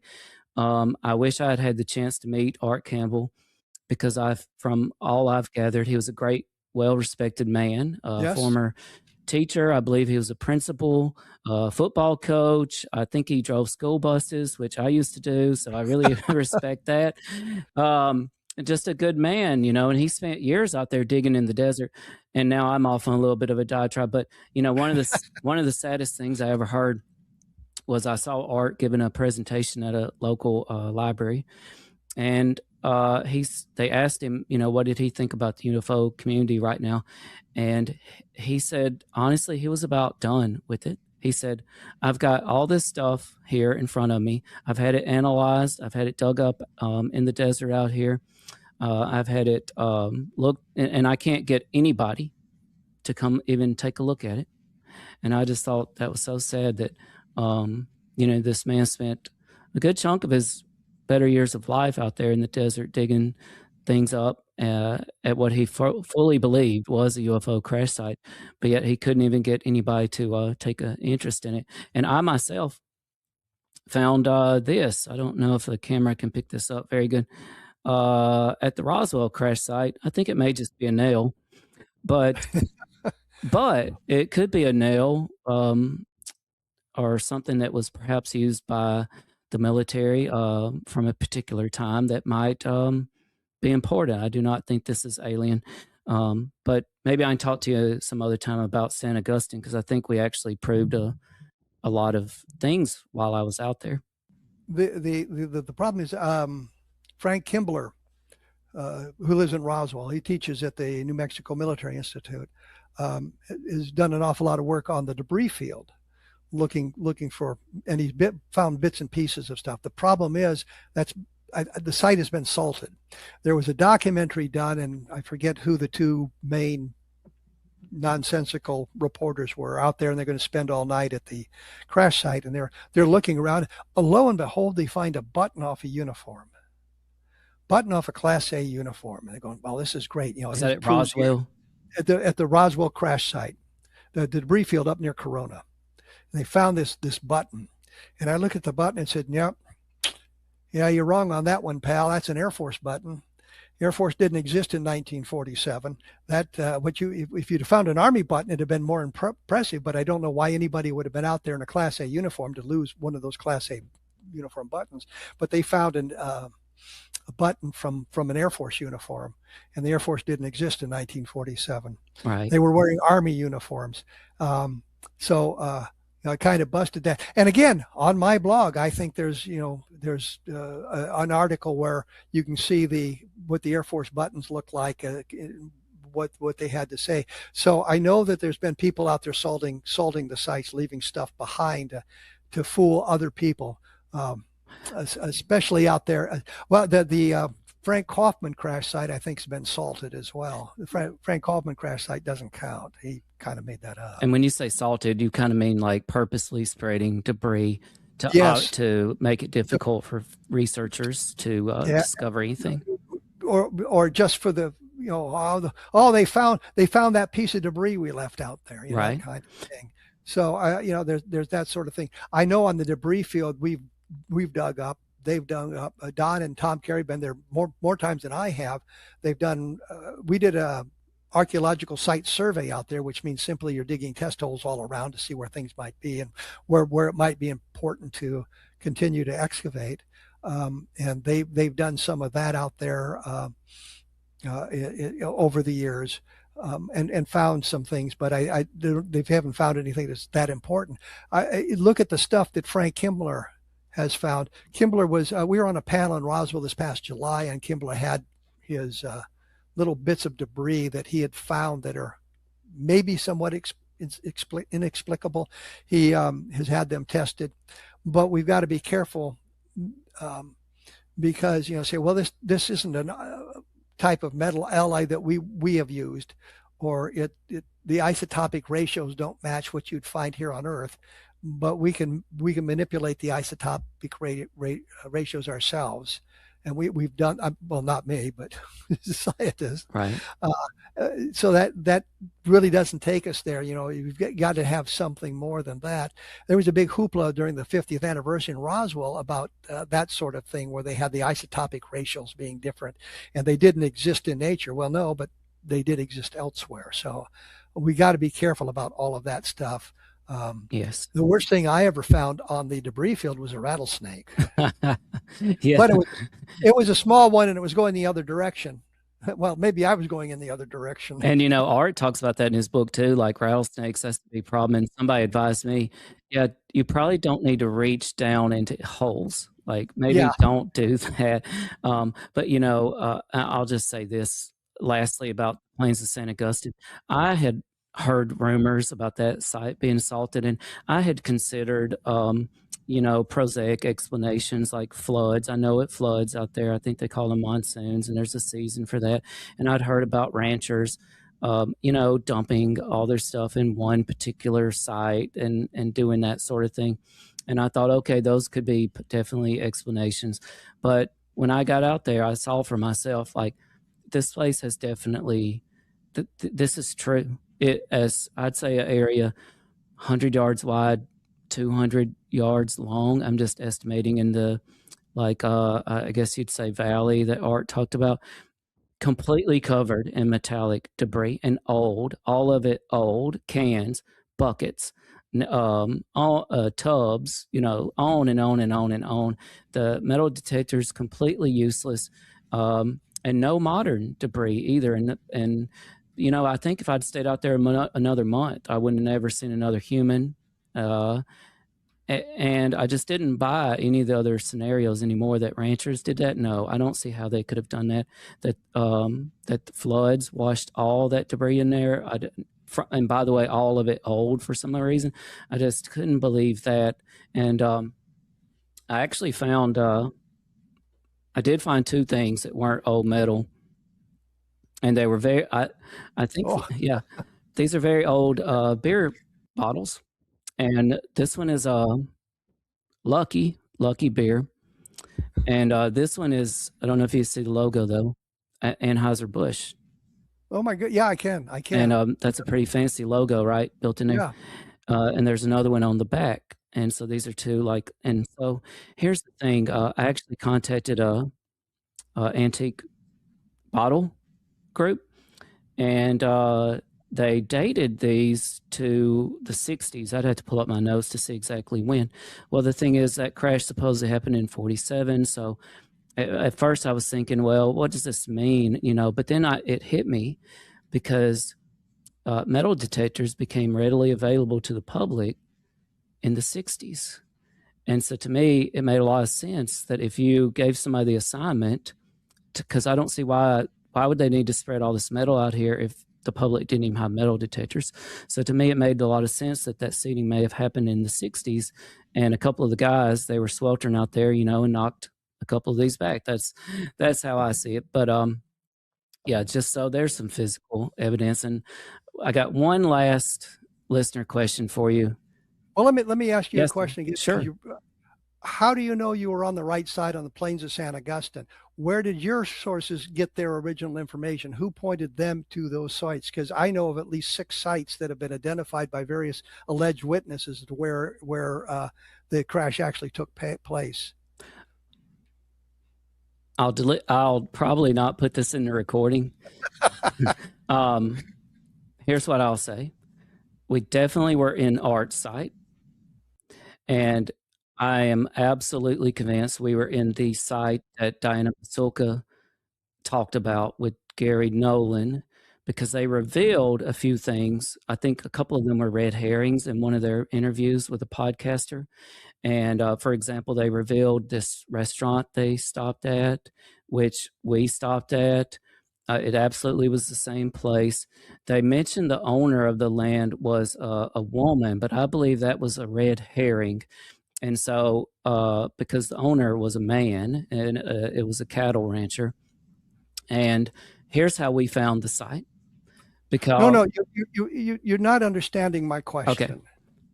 Because what I'm asking you is, I've talked to a number of people who've given me various sites of where the crash took place. They said they were there or they got it from somebody else, and takes me to on the plains of St. Augustine. There's at least 6 sites. One of them is actually north of the highway near where I always call it the Whopping Huge Array, but it's the Very Large Array Radio Telescope. Yes. In Magdalena area. Yes.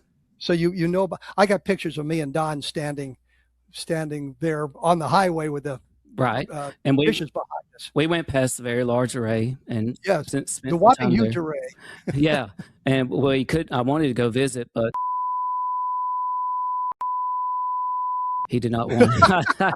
He did not want to. I believe that's it still is a military facility of some sort or something like that. I don't think it's military. I think it's government. Government, right. But here's the thing. Art, before he passed away, and the owner, he was aghast that it happened. But I contacted him, called him, and told him who I was and what we were interested in doing, which was just going out there, and having a look around. And he actually mentioned some other people, somebody from Tokyo that went out there, and a guy from Stanford, who I'm pretty sure he was talking about Gary Nolan there. And he said, sure, that'd be fine. He gave us the code to the cattle gate. And we unlocked it. Nobody met us out there or anything, because you can't just trespass. Like, you can't just jump a fence and go out. Well, you can. A number of people do that. Yeah, you can. But that's how we pinpointed Art's site, and everything lined up, because he talked about the Very Large Array in his book. He talked about other landmarks. And it just all lined up. He talked about the depression or the ravine area, and there it was. But let me clarify one thing. I see you keep talking about Art. You mean Art Campbell as opposed to Art Campbell. Yeah, not Art's parts. Right. That's confusing too. The Art's parts. But I do have one more listener question for you. I told this person I would get in, if that's okay with you. Yeah, that's fine. Yeah, it's fine. This also came from someone on X, Dr. Tim B. Oh, do you know Dr. Tim? And no, but I know where we're going with this. Okay, and I don't know, so this would be great. What do you think of the theory you published in your book, The October Scenario, these days? Well, that was an outgrowth of studying the abduction phenomenon and the number of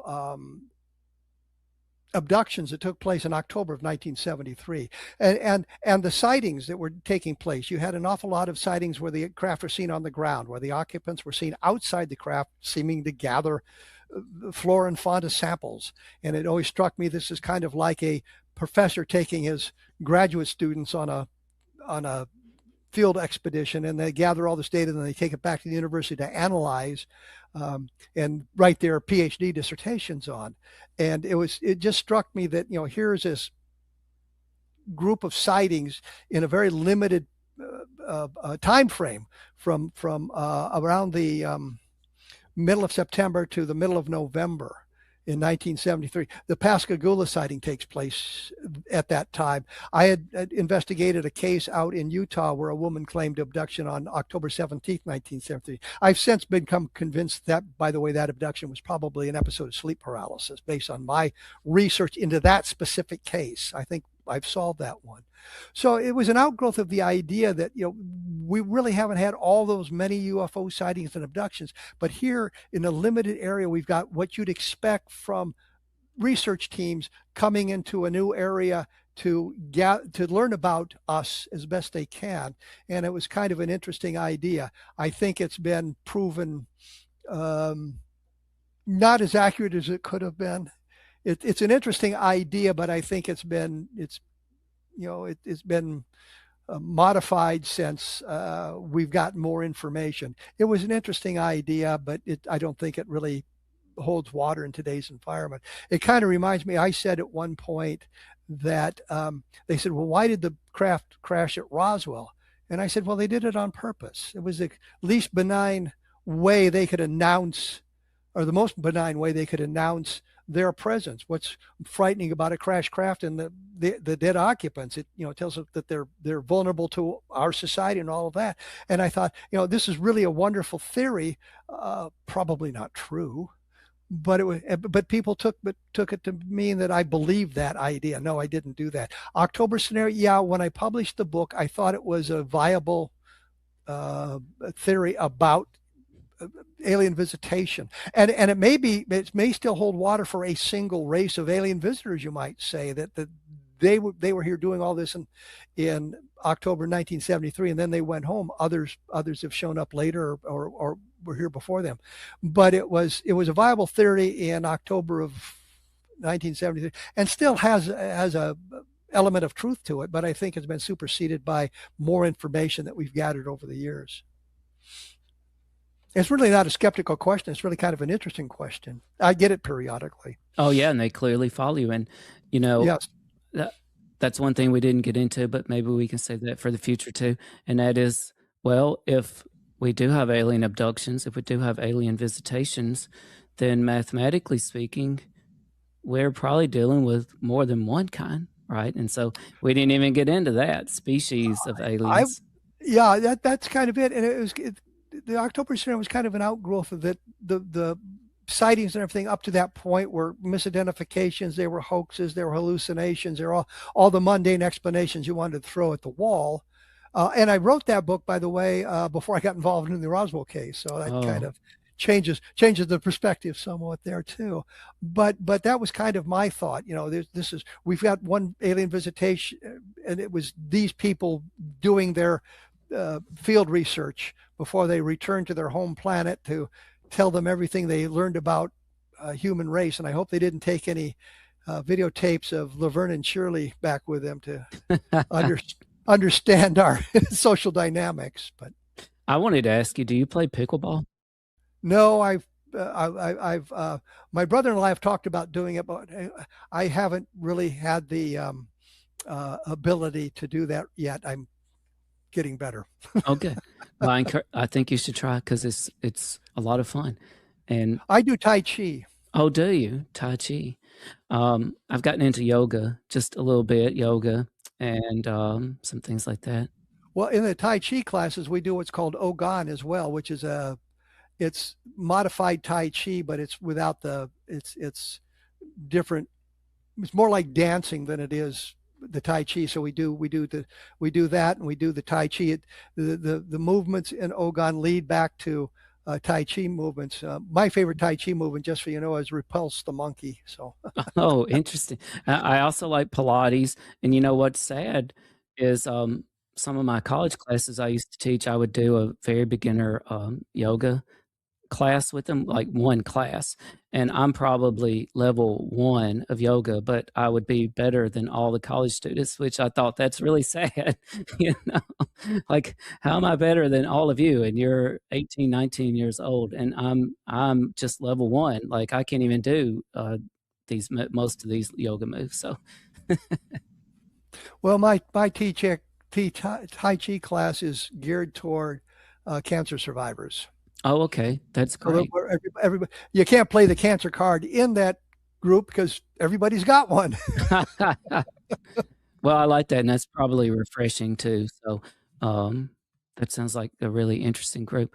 All right. Well, this has been Kevin Randle with us today. You need to go down to the show description, and you can pick up a copy of his new book. It's available right now on Amazon, UFO Sightings and Alien Visitations, Facts and Falsehoods. It's a really fascinating read. It's got a lot of wonderful facts and falsehoods in it, images, lots of history. It's a terrific read. Make sure to get it and check it out. And don't forget, if you subscribe to the channel and comment on this video, you might win a signed copy by Kevin Randle as well. So make sure to subscribe to the channel and comment on this video.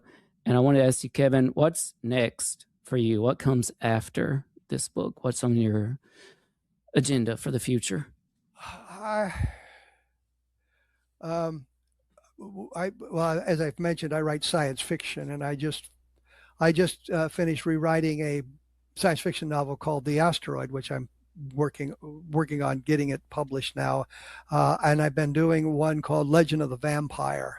Oh. And the gag is the original vampires were not vampires in the classical sense. They were aliens. Oh. So, and they've come back to get even with us. It makes a lot of sense. That might explain why they're so rarely seen, right?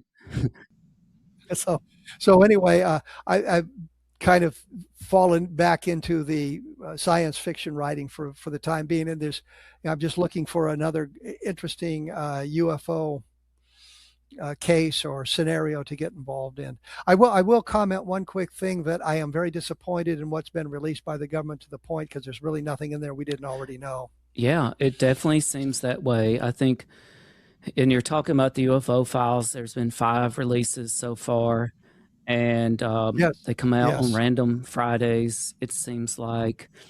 I think some of my favorite parts, if you want to use the word favorite, has been some of the historical documents. I do like going over those, even though you'll find out that a lot of it has already been released in the past. So that's the point. There's really nothing in there that we in the UFO community, those of us who've spent a lot of time in the UFO community, weren't aware of. Some of the newer stuff, of course, is interesting, but it's the same as the stuff that we've had for decades. You know, the gun camera films, for example. There were gun camera films included in the Project Blue Book files originally. Not many, but there were some. And we're getting that kind of thing as well, the sensor data, the radar data, all that kind of thing. My question is always, why is there nothing about Roswell? Why is there nothing about Levelland? You know, these 2 major cases. Roswell, I can kind of, everything that was gathered would have been classified, so it wouldn't, it's supposed to show up in this stuff, but it doesn't. Levelland was all over the news media, and you can't really find much about Levelland in these files either. And those are things that I wonder about. Didn't mean to take us down another rabbit hole as you're trying to wrap this thing up, but that's okay, because we should probably save this, because honestly, I would love to have you back on to talk about this, because there's weird stuff going on right now. And I mentioned Moondust, and I've been taking some deep dives on this stuff, Kevin, when it comes to the drone incursions. And now they're talking about orbs at Western sensitive sites in the Western United States. And they're putting Avi Loeb in charge of the UAP Advisory Council to, quote, figure out what these orbs are. And they're releasing public surveys, and they do this artwork that shows our military interacting with these orbs at a cave. And then I've gone down the route of maybe these things are coming from subterranean areas, and I've actually identified subterranean areas near some of our sensitive sites that are under guard. They used to be accessible to the public, and then lo and behold, right before these drone incursions started happening, they went under a guard shack and active security with trucks out there and guards in them. So I've really gone down a deep hole here, and I don't know what to make of it, because it's confusing, and I don't think we can get to the bottom of it today. But if you want to comment on that, feel free to. I haven't really followed Orbs much, or I know there was, the big incursion of drones over Langley Air Force Base. I think it was for 14 days or something like that. That's very interesting. And there was another incursion like that over the missile fields controlled by Francis E. Warren Air Force Base in Cheyenne, Wyoming. Those missile fields get down into northern Colorado and out into western Nebraska, I think, as well.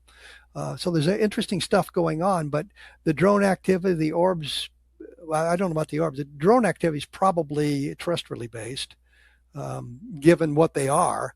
But orbs are a kind of a different kettle of fish. It may be some kind of natural phenomenon that we don't understand. But then you have to ask the question: well, why are we getting into this now? And it might be the old thing. Well, we didn't look at it before. You know, somebody sees an orb, they didn't care, but now people are interested in reporting their orbs and things like that. So it looks like there's an uptick in the information.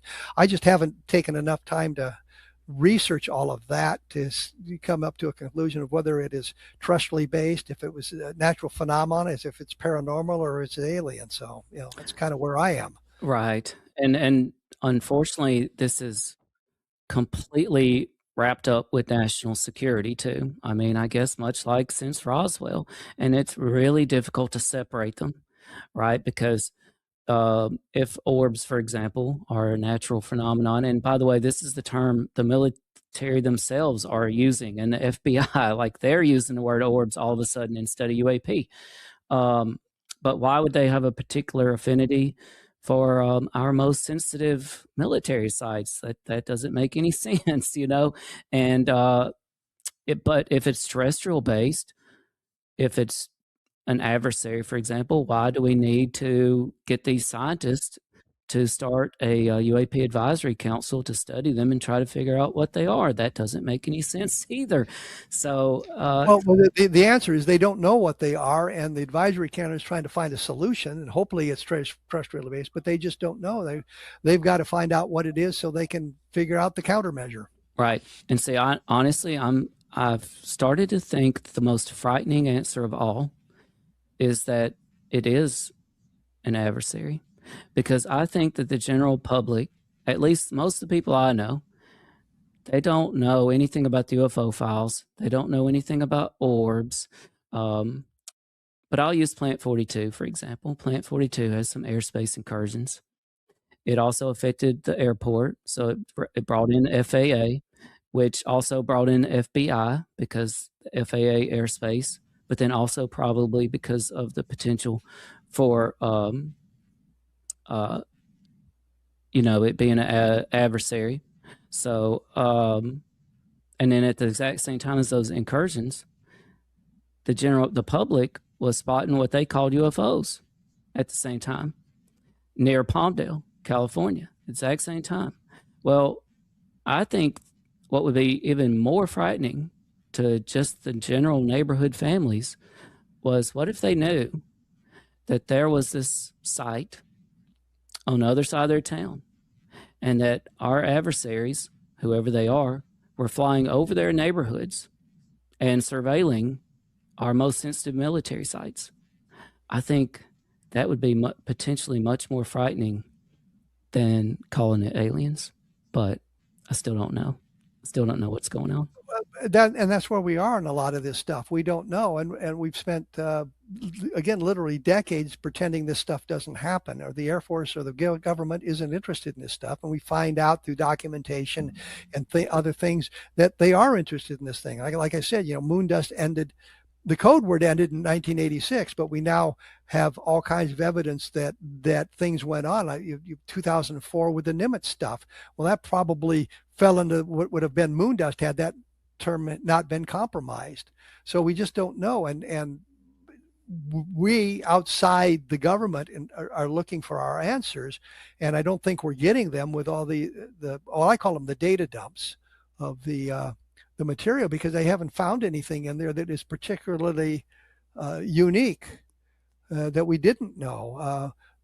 The only Roswell document that released the FBI telex from July 8th, 1947, where the FBI is talking about the stuff coming into Fort Worth and that sort of thing.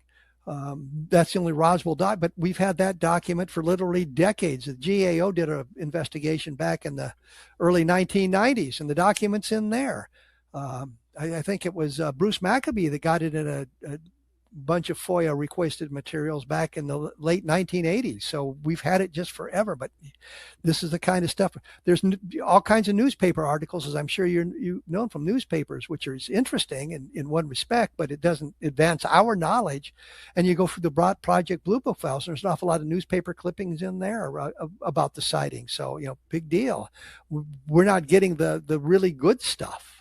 Oh no, that's for sure. I hear too much about our capabilities to believe that these blurry, in the Bigfoot world, they call it blob squatch photographs. And I think they use it for UFOs too. Like, we get these blob squatch photographs and videos, and it's just really frustrating.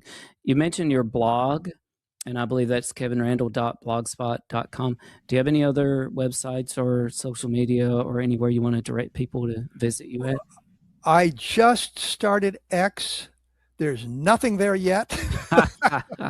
And it was done to participate in an interview on Sunday. So I haven't had time to really kind of finalize it and get it up going. And when I do, I'll mention it on the blog. But the blog is where I do most of the stuff.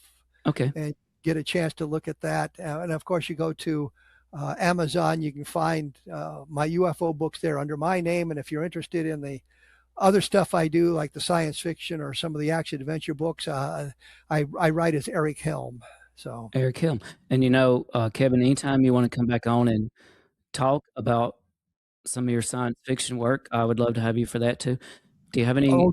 Delighted to do that. Oh, well, wonderful. Well, one thing, we're not strictly a UFO show, so where All Things Unexplained. I just had two science fiction novels published. One called the International or Interplanetary Defense Force, which of course obviously takes place on other planets, and one called On the Second Tuesday of Next Week, which is a time travel book. Oh, amazing. Well, and you know, one of my favorite authors is Stephen King, and I was super excited to have an author from what I call the Stephen King multiverse join me recently, and he's Stephen King approved, right? King approves him extending some of his stories, like The Stand, for example. Oh, love The Stand. Oh, well, I should, there's a book out. It's a compilation of stories by different authors, and they all are set in the Stand universe. And it's all approved by Stephen King. And Bev Vincent, that was the author that came on my podcast. And he's just wonderful. And there are so many great stories in there. And King, if you listen to the audio version, he does a little introduction to it. And I love The Stand.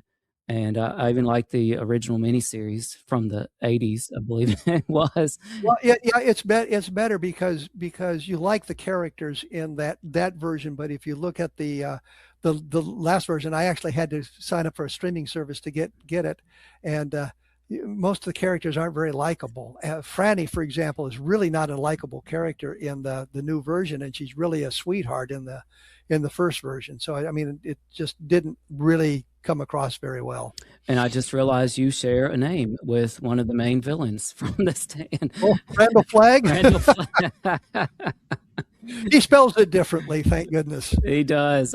He does spell it differently, but what an interesting character. But anyway, I'll shoot you the name of that. Oh, please do. Please do. Book, because I thought it was and what happened was, the one section that Bev wrote, it was set in this on an island off the coast of Maine, because right, Stephen King loves for stuff to happen in Maine, and it was a very interesting notion. I thought it was at the beginning of The Stand, so the Captain Trips was just beginning on the outbreak, and this island basically shut themselves away from everybody else, right? And it was about how they dealt with that. And I thought this was really interesting. But then another chapter, for example, is set, which I thought this was really interesting, on the space station. And I won't spoil what happened, but they had to deal with it too, because all of a sudden they didn't have a way to get back to Earth. Oh my God. I just finished rewriting a book called The Asteroid, set on a space station, where a huge asteroid crashes into Earth and does a dinosaur on them. So they're up there alone, and they can't find if anybody has survived on Earth because of the cloud cover and the problems with communications and all of that.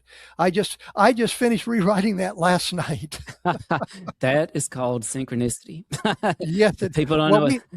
We call it the library fairy, because it always seemed when I was doing a book and I needed some research, I could be walking. The one I remember, I was doing a Vietnam Ground Zero book. It was set at Khe Sanh, and it was in Tower Records. And I walked in, and there was a videotape about the siege of Khe Sanh. So yes, I had to buy that. So I got to see what Khe Sanh looked like. I served, of course, down in 3 Corps, far from Khe Sanh, and actually, when you would hear stuff going on 35 miles northwest of Saigon, that was where I was. This Cu Chi and Tay Ninh. So my dad and his brother, so my uncle, they were both in the Army, World War II, under Patton. And my dad passed away in 2010. He was 89 in 2010, and he had Purple Heart.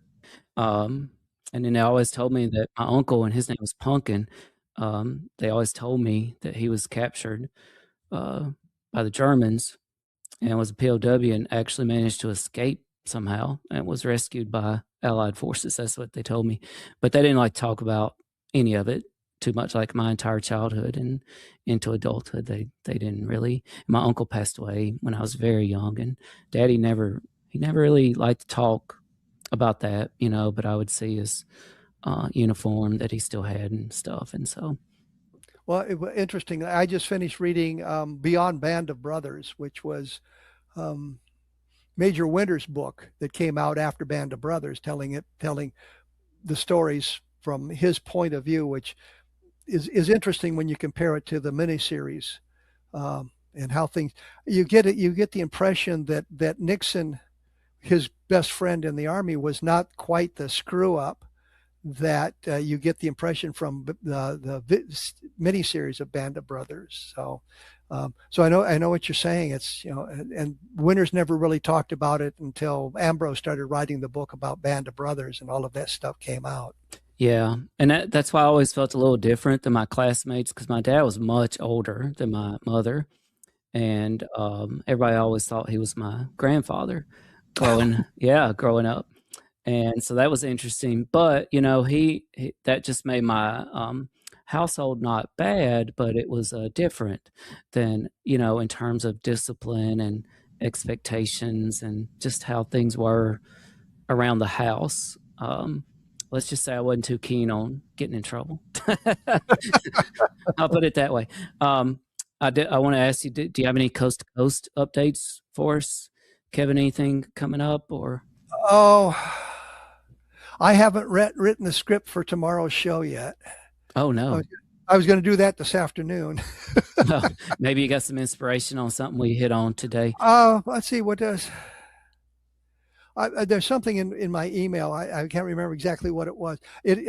Thursday will be my 300th UFO updates on Coast to Coast. Oh. And will you remind everybody what we're talking about here, Coast to Coast AM, because everybody may not know. Well, it's with George Norrie. The show started by Art Bell, and interestingly, they called me one night about 11 o'clock, and Tom, the executive producer, called and was talking about Coast to Coast, and I didn't really understand what he was saying because I wasn't sure what he was. It's 11 o'clock. They wanted to know if I wanted to take over for Peter Davenport, who had been doing these updates prior to that, and it suddenly dawned on me what they were asking, and so I said, yeah, and that was 300 shows ago. And Coast to Coast AM, I believe it's the longest running radio show in the world, at least the U.S., but maybe the world. It's been going for a long time, though, right? Art Bell started it. I was on it in the 1990s, I think. Maybe late 1980s, but certainly the 1990s. In fact, I did a show on science fiction. They called me once and wondered if I'd do a show on science fiction. And coincidentally, I was able to answer every question that was asked of the science fiction. And then I got an email from a guy with a question I couldn't have answered on the air. I would have had to look up the information. So I was very lucky on what was asked of me. And Art Bell and Coast to Coast AM, they're a big influence on me and All Things Unexplained, because I used to listen to that in the middle of the night, turn the radio on, and it'd be after midnight, and I would listen to Art Bell on Coast to Coast AM. And interestingly, I've been lucky enough to meet, you're another one now, some of the same people that Art Bell interviewed, and I've been Travis Walton, for example, and I've actually attempted to emulate just basically how Art Bell might have started those interviews off, because I would re-listen to him and I would think, you know what, that was actually perfect, just the way he did it. And so I would emulate that again. I did the same thing with Travis, and I thought, he was basically respectful of everybody and listened to what they had to say. And that's what we've tried to do on this podcast as well. And I did some 200 shows for the X Zone Broadcast Network, interviewing people. And I was always kind of wanted to be respectful with the guests, with one exception. And my goal was to make him so mad he'd hang up on me. Well, he had been ask who that was. We won't go into names. You can search through the 200 some shows that I've got on my blog and find him. But he had been on with the regular host, Rob McConnell, and talking about UFOs, and he kept saying, well, Randle's just a shill for the Air Force. And so I got his address from Rob and called him up, and we come on the show, and he was saying, he was starting to say those things. Well, where'd you get that information? Who told you that? Because I know it's not true. But it finally got to the point where he kept saying, I'd ask him, well, who told you that? Well, no comment. Well, how do you know that? Well, no comment. And we got to the commercial break, and the producer, Rob McConnell, was my producer, and he came on and he says, "I believe your host is hung up on you." And I'm going, "Yeah, that was my goal." Make him so mad he'd hang up. I could say where you might have an issue with that. Well, but the thing is, it really shouldn't. You really shouldn't get to that point where you're so angry with the host that you hang up, because that makes you look bad and it makes it look like you don't have the answers. I have never hung up on a host. We've lost our internet connections once or twice on programs, and we've come back and completed them later, but I've never hung up on them. I've never gotten angry with the host asking questions. I figure I've come on your show. You want to ask me questions? I will attempt to answer them the best I can. And, you asked a question about the October scenario. That was a great question. I enjoyed answering that question. I don't care. I've made mistakes in my investigations. I've had theories that blow up in my face. I have thought things that turned out to be wrong. I've interviewed witnesses I believed until we did background checks and found out that what they were telling us about their background wasn't true. So I don't know how many people I've talked to. Robert Willingham comes to mind immediately, who claimed to have been involved in seeing a UFO crash, that he was a fighter pilot and he was a colonel. And I said, he signed an affidavit about this. And I'm thinking, I don't believe this guy. And I looked at the book that, I was doing the research for Crash When UFOs Fall from the Sky, and I wanted to revisit the Del Rio crash. So I was looking for additional information, and that got me off on that track. And I said, well, I just don't believe this guy. It just doesn't track. And they said, well, how come he has pictures of himself in Air Force uniforms in the mid 1950s if it's not true? And I said, send me the pictures. And they did. And it wasn't an Air Force uniform, it was Civil Air Patrol. Not the same thing. Right. And he was claiming to be a retired colonel. He was he claimed he was promoted to colonel by Lyndon Johnson. But he claimed he was promoted to colonel in early 1973 after Johnson had died. And you look at his uniform and he's got his Civil Air Patrol ribbons on it. You can't wear your Civil Air Patrol ribbons on your Air Force uniform. And his military record showed that he rose to the distinguished rank of E3 or E4 when he was in the Army. He said he was a veteran of World War II. He entered the Army in December of 1945. The shooting war was over, but they didn't declare the war over till the middle of 1946. So technically he was a veteran of World War II. Right. But it's kind of misleading. I can say I was a veteran of the Gulf War in the 1990s because I was in the Air Force Reserve at the time, and I was alerted to be deployed, and the war ended in 5 days, and I was not deployed. But I was in the service at the time. I was actually in Vietnam, and I was actually in Operation Iraqi Freedom. I actually deployed into those arenas, but I didn't deploy into Iraq during the Gulf War. So anyway, you have to look at all of that stuff. Oh, for sure. Well, if you're working, you're going to make mistakes. That's just the bottom line. Yes. It's only if you're not doing anything that you're going to be perfect. And I say we, Don Schmidt and I believe Frank Kaufman. And he had documentation proving it.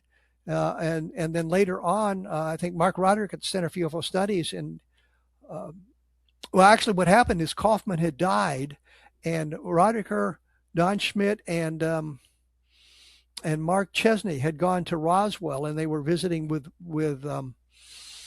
Kaufman's widow. And she says, well, I have all these documents. Can you go through this, make sure there's nothing that he was obligated to do, a program or something like that we can settle all of that? And they started going through his documents and found out all this. They found the original documents and what he'd done to modify them. So we learned that Kaufman was not telling us the truth. Right. So that's how he was exposed. It happens. Absolutely. What can you do? Well, I want to thank Kevin Randle for joining All Things Unexplained today. Make sure you pick up his new book, UFO Sightings and Alien Visitations, Facts and Falsehoods by Kevin Randle. Check out his blog. That's kevinrandle.blogspot.com. This has been a real joy, a real pleasure. I am Dr. Mounts, and I want to encourage everybody this week, take some time, get off your screens for a little while, head out into the woods, look up at the skies. You may not spot a Bigfoot, you may not see a UFO, but you might just find the most important thing of all out there, and that's yourselves. Thanks, everybody. I am here to discuss the so-called flying saucers.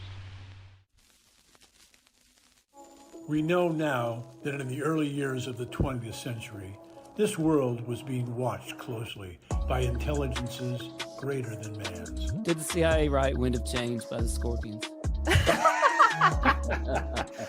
As humans busied themselves about the various concerns, they were scrutinized and studied. Dr. Loeb, what percentage chance do you give it that you have indeed uncovered extraterrestrial or non-human technology? With infinite complacence, people went about their affairs, yet across an immense ethereal gulf, intellects vast and unsympathetic threw their plans against us. All of a sudden, a stick out of nowhere landed right in front of us, and there was no tree, nothing overhead. Something threw it at us. Yeah. What's your hot take on Travis Taylor?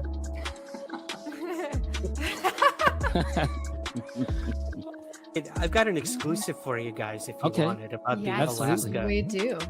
Okay. Dr. Taylor was revealed to be the chief scientist of the UAP task force with the Pentagon. All Things Unexplained. So some of that, I think, sir, we'll save